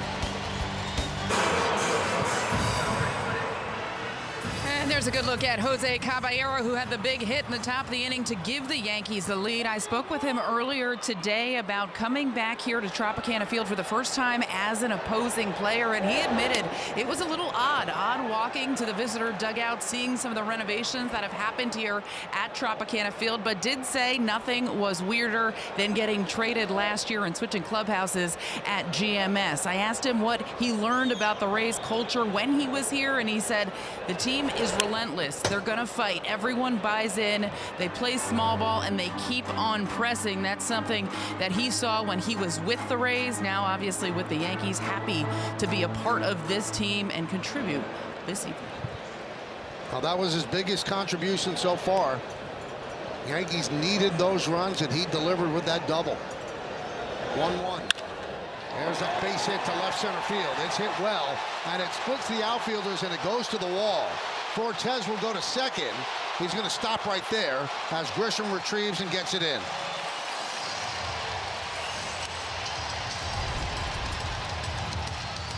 Fastball up in the zone, and Fortes has had a good year so far with the bat. Came into the night hitting .324.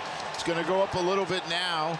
Had a good night last night with a couple hits and continues to help out offensively. And now you got to expect that they're going to bunt here.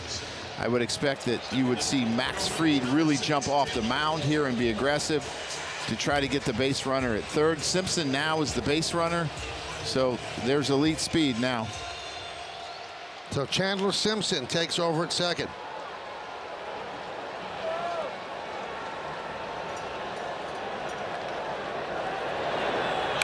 And it's a bunt.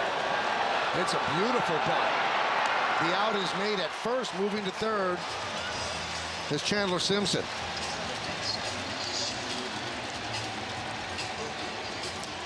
Well, there's the small ball that Caballero was talking about that they're going to play, and they're going to have Yandy Diaz come to the plate with a tying runner on third. He does not strike out, and Aaron Boone's going to go have a discussion with his starting pitcher here. Well, Fried's at 88 pitches. You got Diaz up. Diaz hit the ball well last time. Does he go to Cruz because he wants to strike out here? Usually he brings the hook.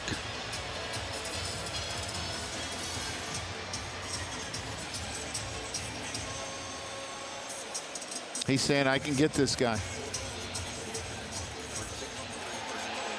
And Boone does not make the move. He stays with Fried. All right, check out the Yankee bullpen budget brought to you by Citizens. Make sense of your money with Citizens. Yarbrough, you would think, not available tonight. They don't want to go to Hedrick 4 times out of 5. But David Bednar would be available. Cruz is available. Maybe Bird, and obviously Tim Hill. I think Bird would only be in an extreme circumstance. I think Duvall's available too. I do. It would be 3 out of 4, but I think he's available. All right, the Yankees bring the infield in. Runner at third.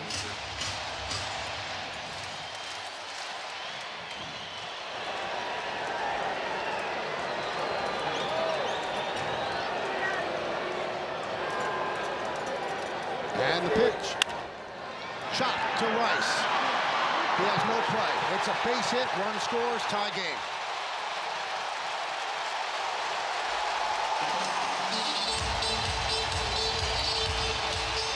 Didn't hit it extremely hard, but he hit it in the right spot. If it's right at Ben Rice, there's going to be a play at home plate. But as soon as he had to go to his right with Chandler Simpson, there is no play. And nobody went over to cover first. Maybe Jazz could have got there. Max Fried is supposed to be there. And now there's a runner on first and only one out. Even the infield in is not a sure thing of stopping Simpson. Nope. Now, once there was a little arc in it before it got to Rice, they had no chance. Pitch outside to Belade. So the Rays have tied the game at 3. Yeah, and he knows it. I mean, this is what this guy does. He produces, he produces, he produces. 13th ribby for him.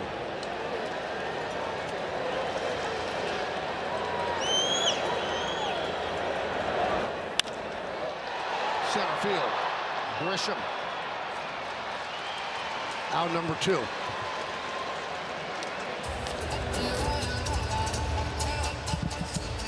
I would think now this would be his last hitter, Michael. The first baseman, number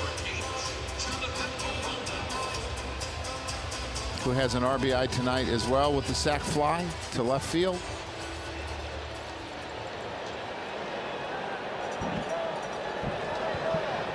Oh for 2 with that sac fly. He also has 13 ribbies. Foul back the fastball. They got a pretty good competition going around Diaz. They both have 13 now. Their offense has done well. And so far in this series, the 2 games, their bullpen has been much more effective than it had been. Rays trying to even up their record at 7-7. Open the season on the road as they wanted to give the workers here at the Trop a little cushion in case they were a little late in getting the roof done, but they were well on time.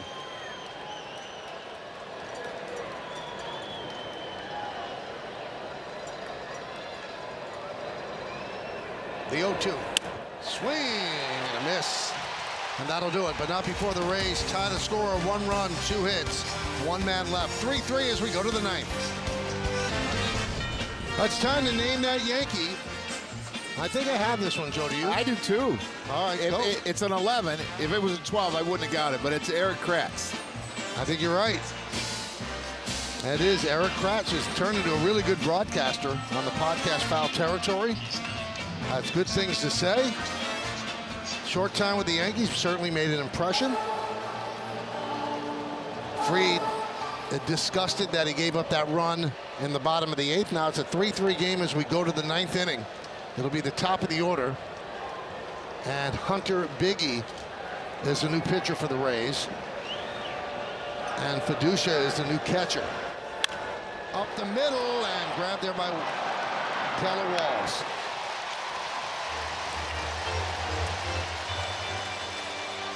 Becomes a very easy play for Taylor Walls. Once the ball hits the mound and goes shoots up in the air, makes it a much easier play for him. They got a run off of Biggie yesterday. Can they do it again? It's quite a Hunter battery. Hunter Biggie throwing to Hunter Fiducia. And Judge takes upstairs.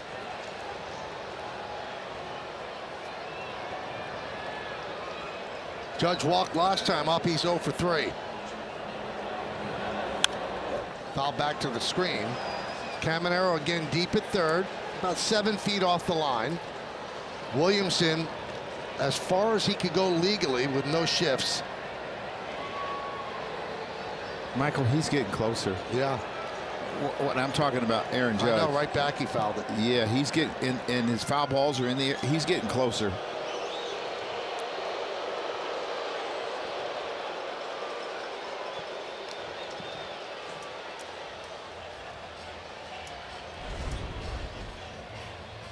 You see this foul ball.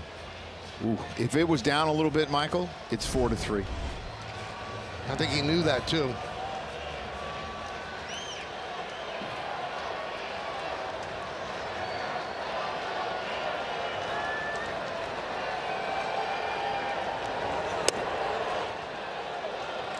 You can see Biggie throws hard, 98 miles an hour.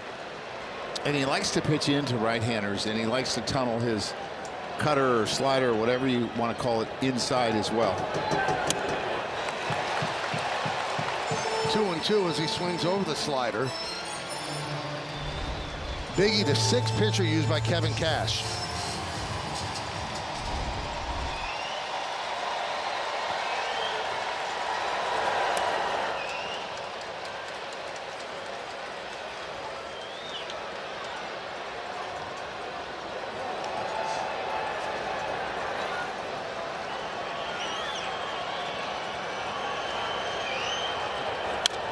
Grounded foul.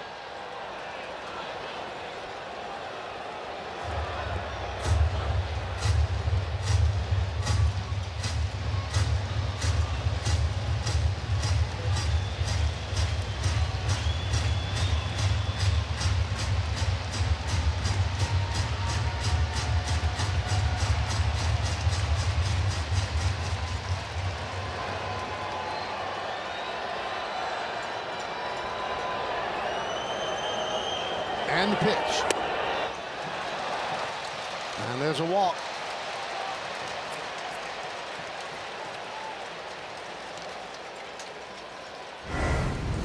Yeah, we take a look at this pitch by pitch judge. He doesn't really want to challenge him. He goes up in the zone for ball one, and then he tries to throw in that slider inside. He fouls it off, tries to get the low strike on him, and then he throws a real good slider in the same spot. Another slider, 3-2.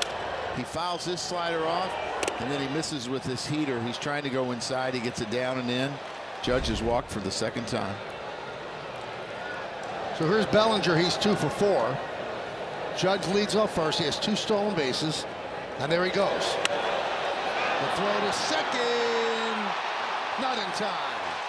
Stolen base for Judge. He gets in the scoring position.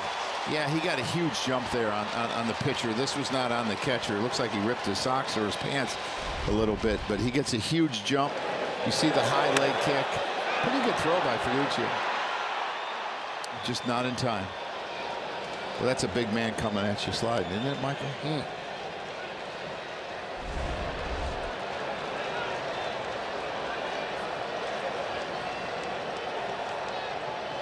The 1-0. 1-1.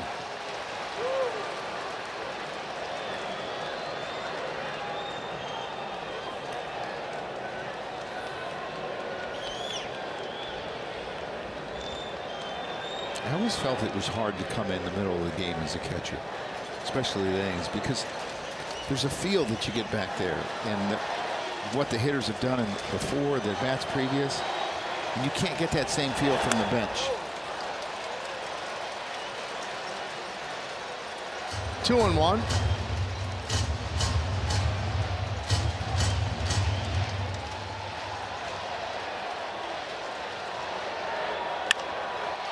Driven into center field, deep, going back Mullins on the track.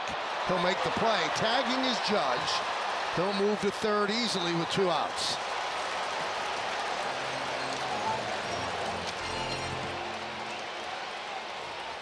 Bellinger gave it a ride. I love seeing matchups like this, Michael, to see how aggressive they're going to be. If we look at last night, he takes him to dead center for a home run, his 4th of the year. You have a right-hander on deck, and Stanton has been swinging the bat extremely well, and it looks like they're going to walk him. Having Stanton, they think about it. Remember, Stanton got pinch run for by Grichuk, so they're facing Grichuk, and that's why they're going to intentionally walk Rice.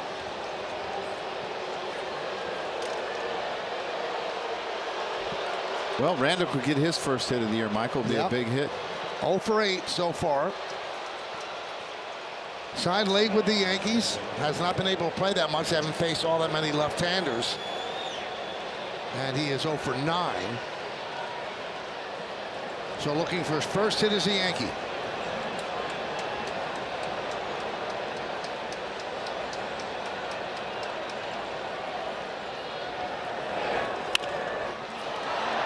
Looped into center field, coming on Mullins, and he makes the play for the final out. No runs, no hits, no errors. 2 men left.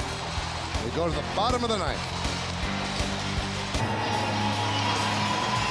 Well, fans, after the final out, get highlights, analysis, clubhouse interviews, and we'll hear from Aaron Boone on the manager's report. It's all coming up on the WB Mason Yankees postgame. Well, the big hit by Caballero did not hold up because the Rays got to run right back. It's 3-3 bottom of the ninth. So the Yankees turn to Fernando Cruz as Max Fried gave them 8 strong innings. Yeah, he was fantastic tonight, and I actually think he pitched better than the numbers indicated. I know he gave up 3 runs, but he was dominant all night, and it's really unfortunate. Here's Junior Caminero as the Rays will try to walk it off. Pitch outside.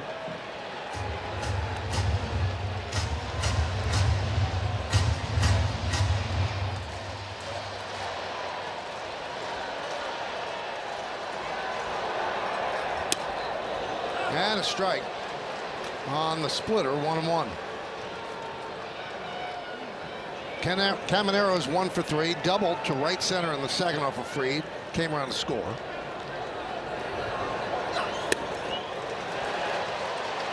One and 2. I love the way he backs up. I mean, this is a great splitter. The way he backs up after he throws it, wants the ball, it's like, let me throw another one. Let me throw another one. It's like he can't wait.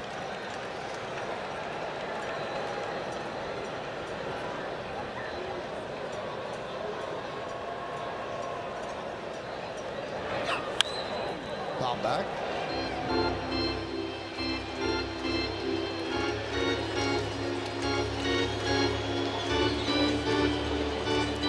Ben Williamson on deck.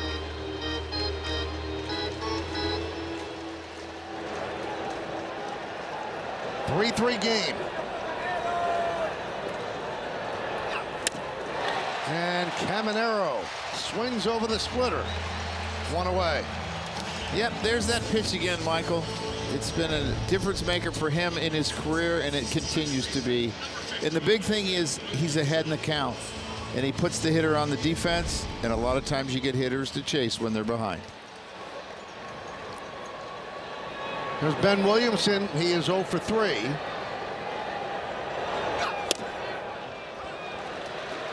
And that's the key. As you said, when he gets ahead, then he could play around with the splitter. Because you have to protect. Sometimes the splitter drops out of the strike zone.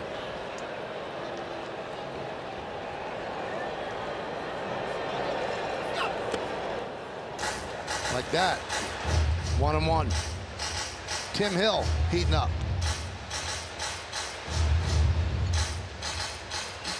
Probably for Cedric Mullins. Simpson's in the 8-hole now.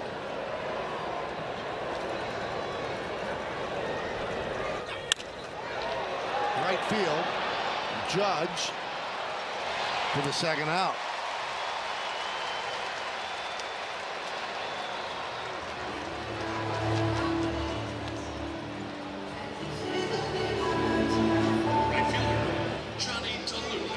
And here's Johnny DeLuca.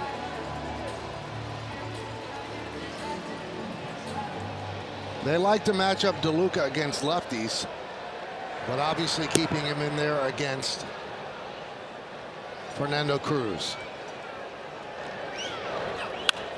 And he rips it foul. And he does have Jake Fraley, another outfielder, on his bench. Richie Palacio, another left-hander outfielder, on his bench. Chooses to stay with it.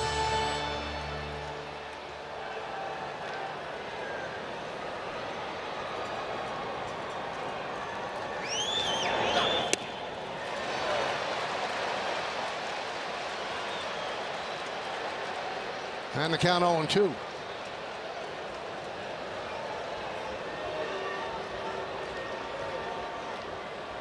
DeLuca drove in a run in the second. He's 1 for 3.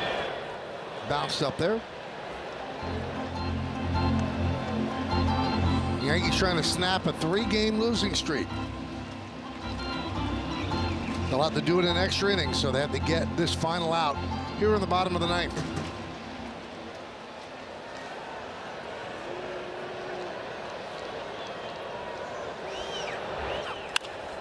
That one is lined into center field, the base hit.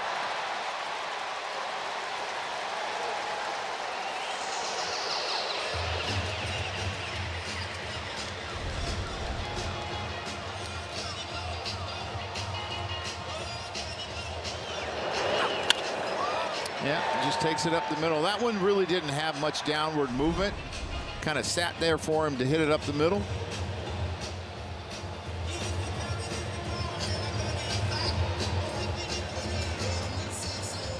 So Boone's going to call on Hill with Mullins due up. That'll do it for Fernando Cruz. 2 outs, bottom of the 9th. We'll be back.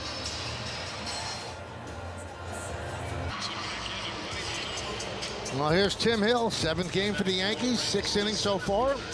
No walks, 3 strikeouts. Opponents hitting 105 against him. Ground ball specialist, as you can see. And he'll face Cedric Mullins with DeLuca on first, held there by Rice.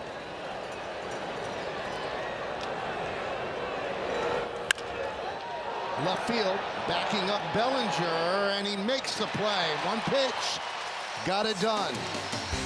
Ready for some free baseball? Some bonus cantos? We go to the 10th, 3-3.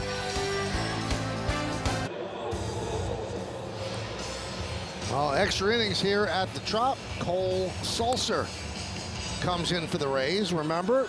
Inherited runner, ghost runner, whatever you like to call it, Manfred Mann. The guy who made the last out in the 9th, so it's going to be Randall Grichuk at second base to start the 10th. Number 13, Jazz Chisholm Jr.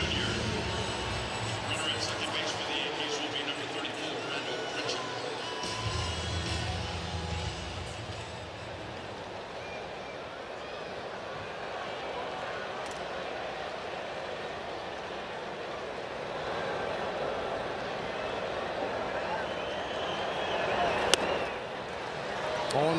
Yeah, you look at Sulser, he's not overpowering. You get up to 92. He's got a very good changeup.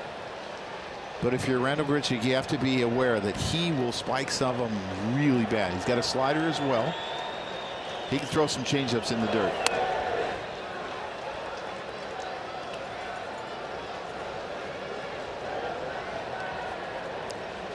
Yankees' first extra inning game of the season. This is a 3rd for the Rays. They're 1-1.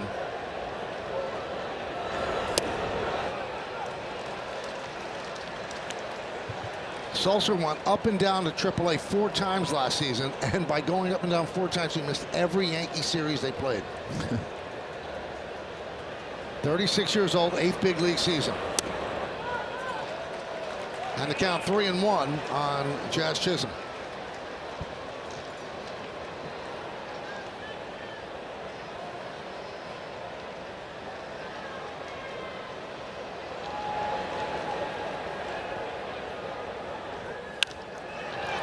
Popped up. Taylor Walls. Caminero had no idea where the ball was. Still looking up at the roof. 1 away. I'm not sure he wanted any part of it anyway. The catcher, Austin Wells.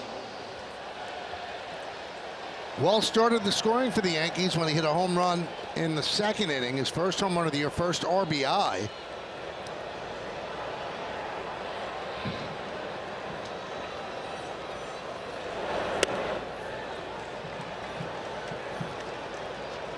One 1-0. Now the Rays will have the speedy Cedric Mullins at second base to open the bottom of the 10th inning. Chopped to first, fair ball. Nice play there by Aranda. Steps on the bag, moving to 3rd is Grichuk. Yeah, really a nice play. He's a couple errors already this year, but this is a tough hop. He's able to get the in-between hop is the one that you're trying to stay away from him, but he makes a really good play to get Wells. Can Caballero do it again? He's set up. Looked like he was going to be the hero in the 8th. Let's see if he can be the hero here in the 10th. Give the Yankees a lead. 2-run double in the 8th inning. And there's a strike. Maybe that double relieves some of the pressure, stops him from pressing. Let's see what he does here. 0-1 count.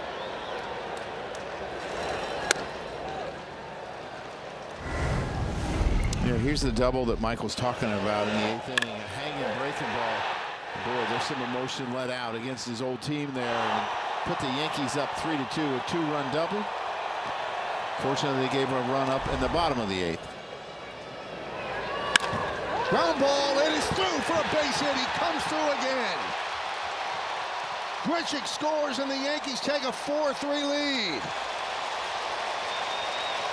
Well, he's having his breakout in 2026. It's been something that he's wanted to happen, and now I would think you're going to see him on the run. If he can get a good jump, he is going to steal second and try to get another run in, set up another RBI. But this is staying through the middle, hits it hard, a little hanging breaking ball. The Yankees take the lead 4-3.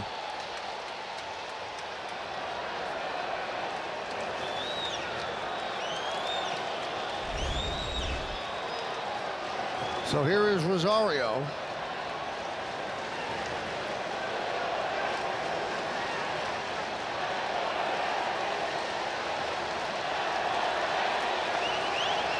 Pro Yankee crowd. 21,620 here at the Trop.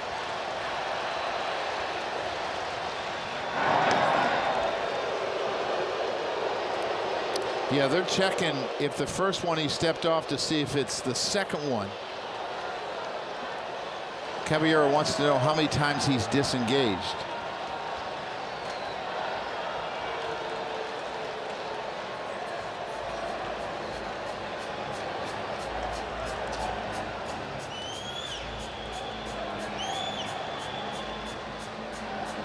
Yeah, the second one. He stepped off the first time before the bat really started. I think the catcher called timeout because they were running out of time.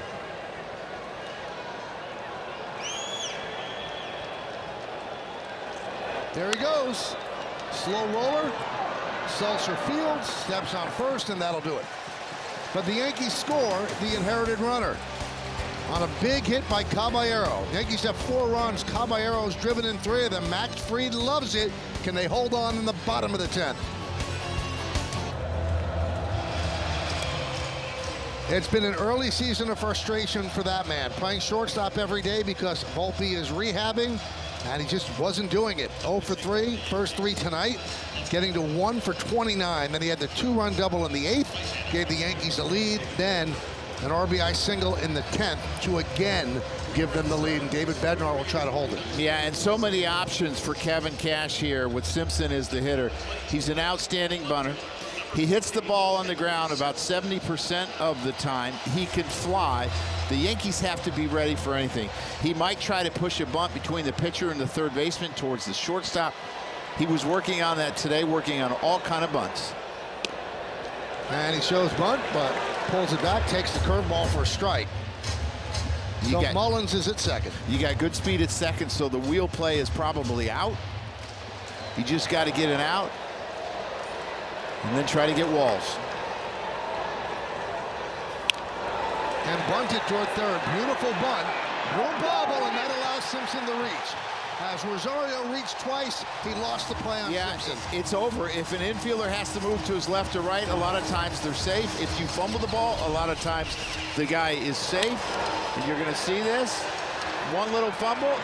Simpson's going to beat it. Now he's going to probably try to steal second here. The Yankees really got to play the infield in. Walls does not strike out as well. I mean, you see he was out early today, Michael, working on all kind of bunts, and they were calling out all kind of different situations. He just really knows how to handle the bat. So first and third. Nobody out. Yankees have to bring the infield in. Mullins is at third. That's the tying run. Simpson at first with the winning run. Simpson goes, pitches high, throw to second, not in time. So second and third, nobody out. Caballero did a really good job of just becoming a fielder now. He didn't try to make some fancy tag. He tried to block the baseball. He did the right thing because you're never going to get him anyway. He turned into basically a backstop, and he did that. Now the Yankees got to play the infield in. And I think Caballero's got to come in more than that. And it creeps in a bit more. Wall shows bunt, takes inside. Bottom of the order for the Rays last night, very pesky.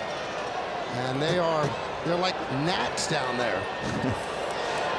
But it's their culture. They have to do the little things. And Rosario has to make sure he doesn't get too far in He's got to be able to hold the runner at third a little bit. The lead that Simpson is getting at second base, he's almost halfway to third base, and you just can't check him back because you have to be in on the grass. Well, Caballero, he's just going to get right behind Caballero, basically. And you see the arms in the outfield, but there's tremendous speed on the bases. They're not going to come into play too much. And there's a bunt. Bednar comes home, not in time, and the score is tied. Simpson moves to third with the winning run.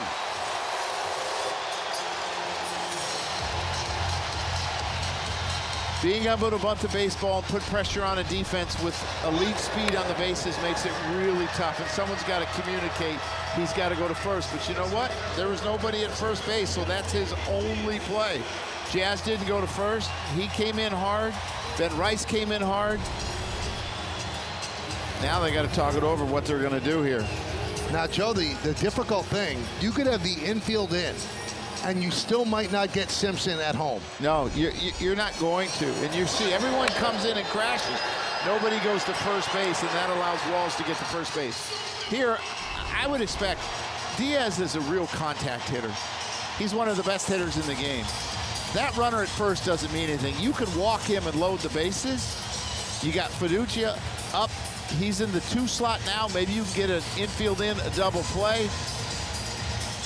I just think Diaz is too good of a hitter to face him in this situation.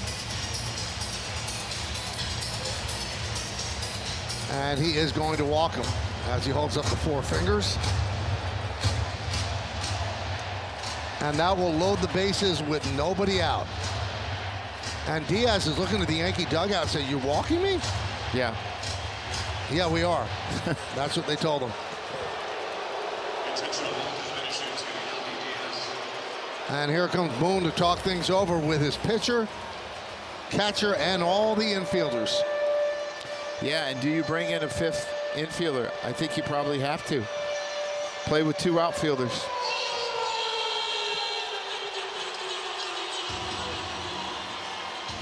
That's a crazy look when that happens, when you have 5 infielders in.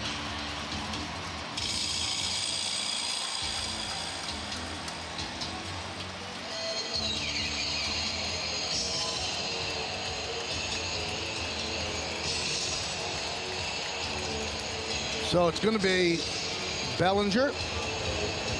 He'll be the 3rd infielder on the right side against the lefty swinging Fiducia. Took over behind the plate after they pinch ran for Nick Fortes, so this is his first at bat of the game. Yankee infield way in. And why are they way in? They gotta guard against the bunt because of the speed on third base. It doesn't have to be a great bunt to score. 4-4 game, bottom of the 10th inning.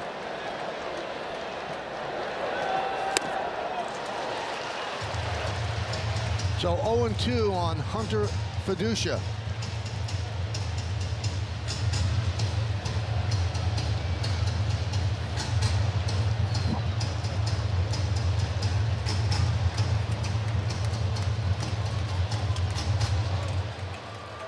That's about as close as you'll see infielders come, because even if it's not a bunt and a ground ball, you've got to get rid of it quickly because of the speed of Simpson. Fouled away. Obviously, Bednar would love to get a strikeout here. He's got plenty of chances. He's in an 0-2 count. He's got to make him chase something.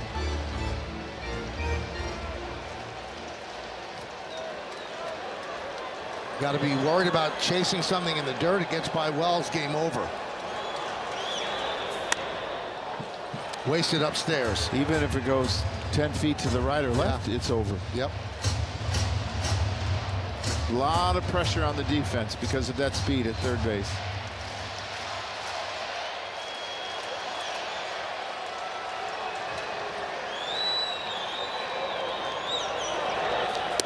And he got him. Big strikeout for Bednar.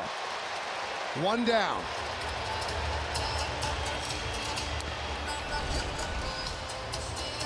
Really good breaking ball on a 1-2 count, and now you got to face another tough hitter in Jonathan Aranda.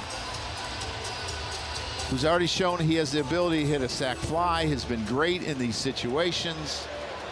Judge is in right center. Grisham is in left. Bellinger remains on the right side of the infield, in on the grass. They back up at short and second, trying to get the double play. Okay, you could see one of the most interesting double plays ever. If there's a ball smoked at belly, he could go to Caballero at second, and then Rice could go to first.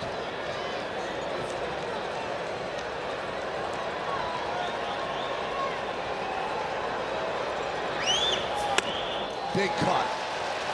And I'm not sure what you would call that. If you would call that 3.5 to 6 to 3. Huh. I mean, if the ball kind of takes him that way, because he's going to get it so quickly.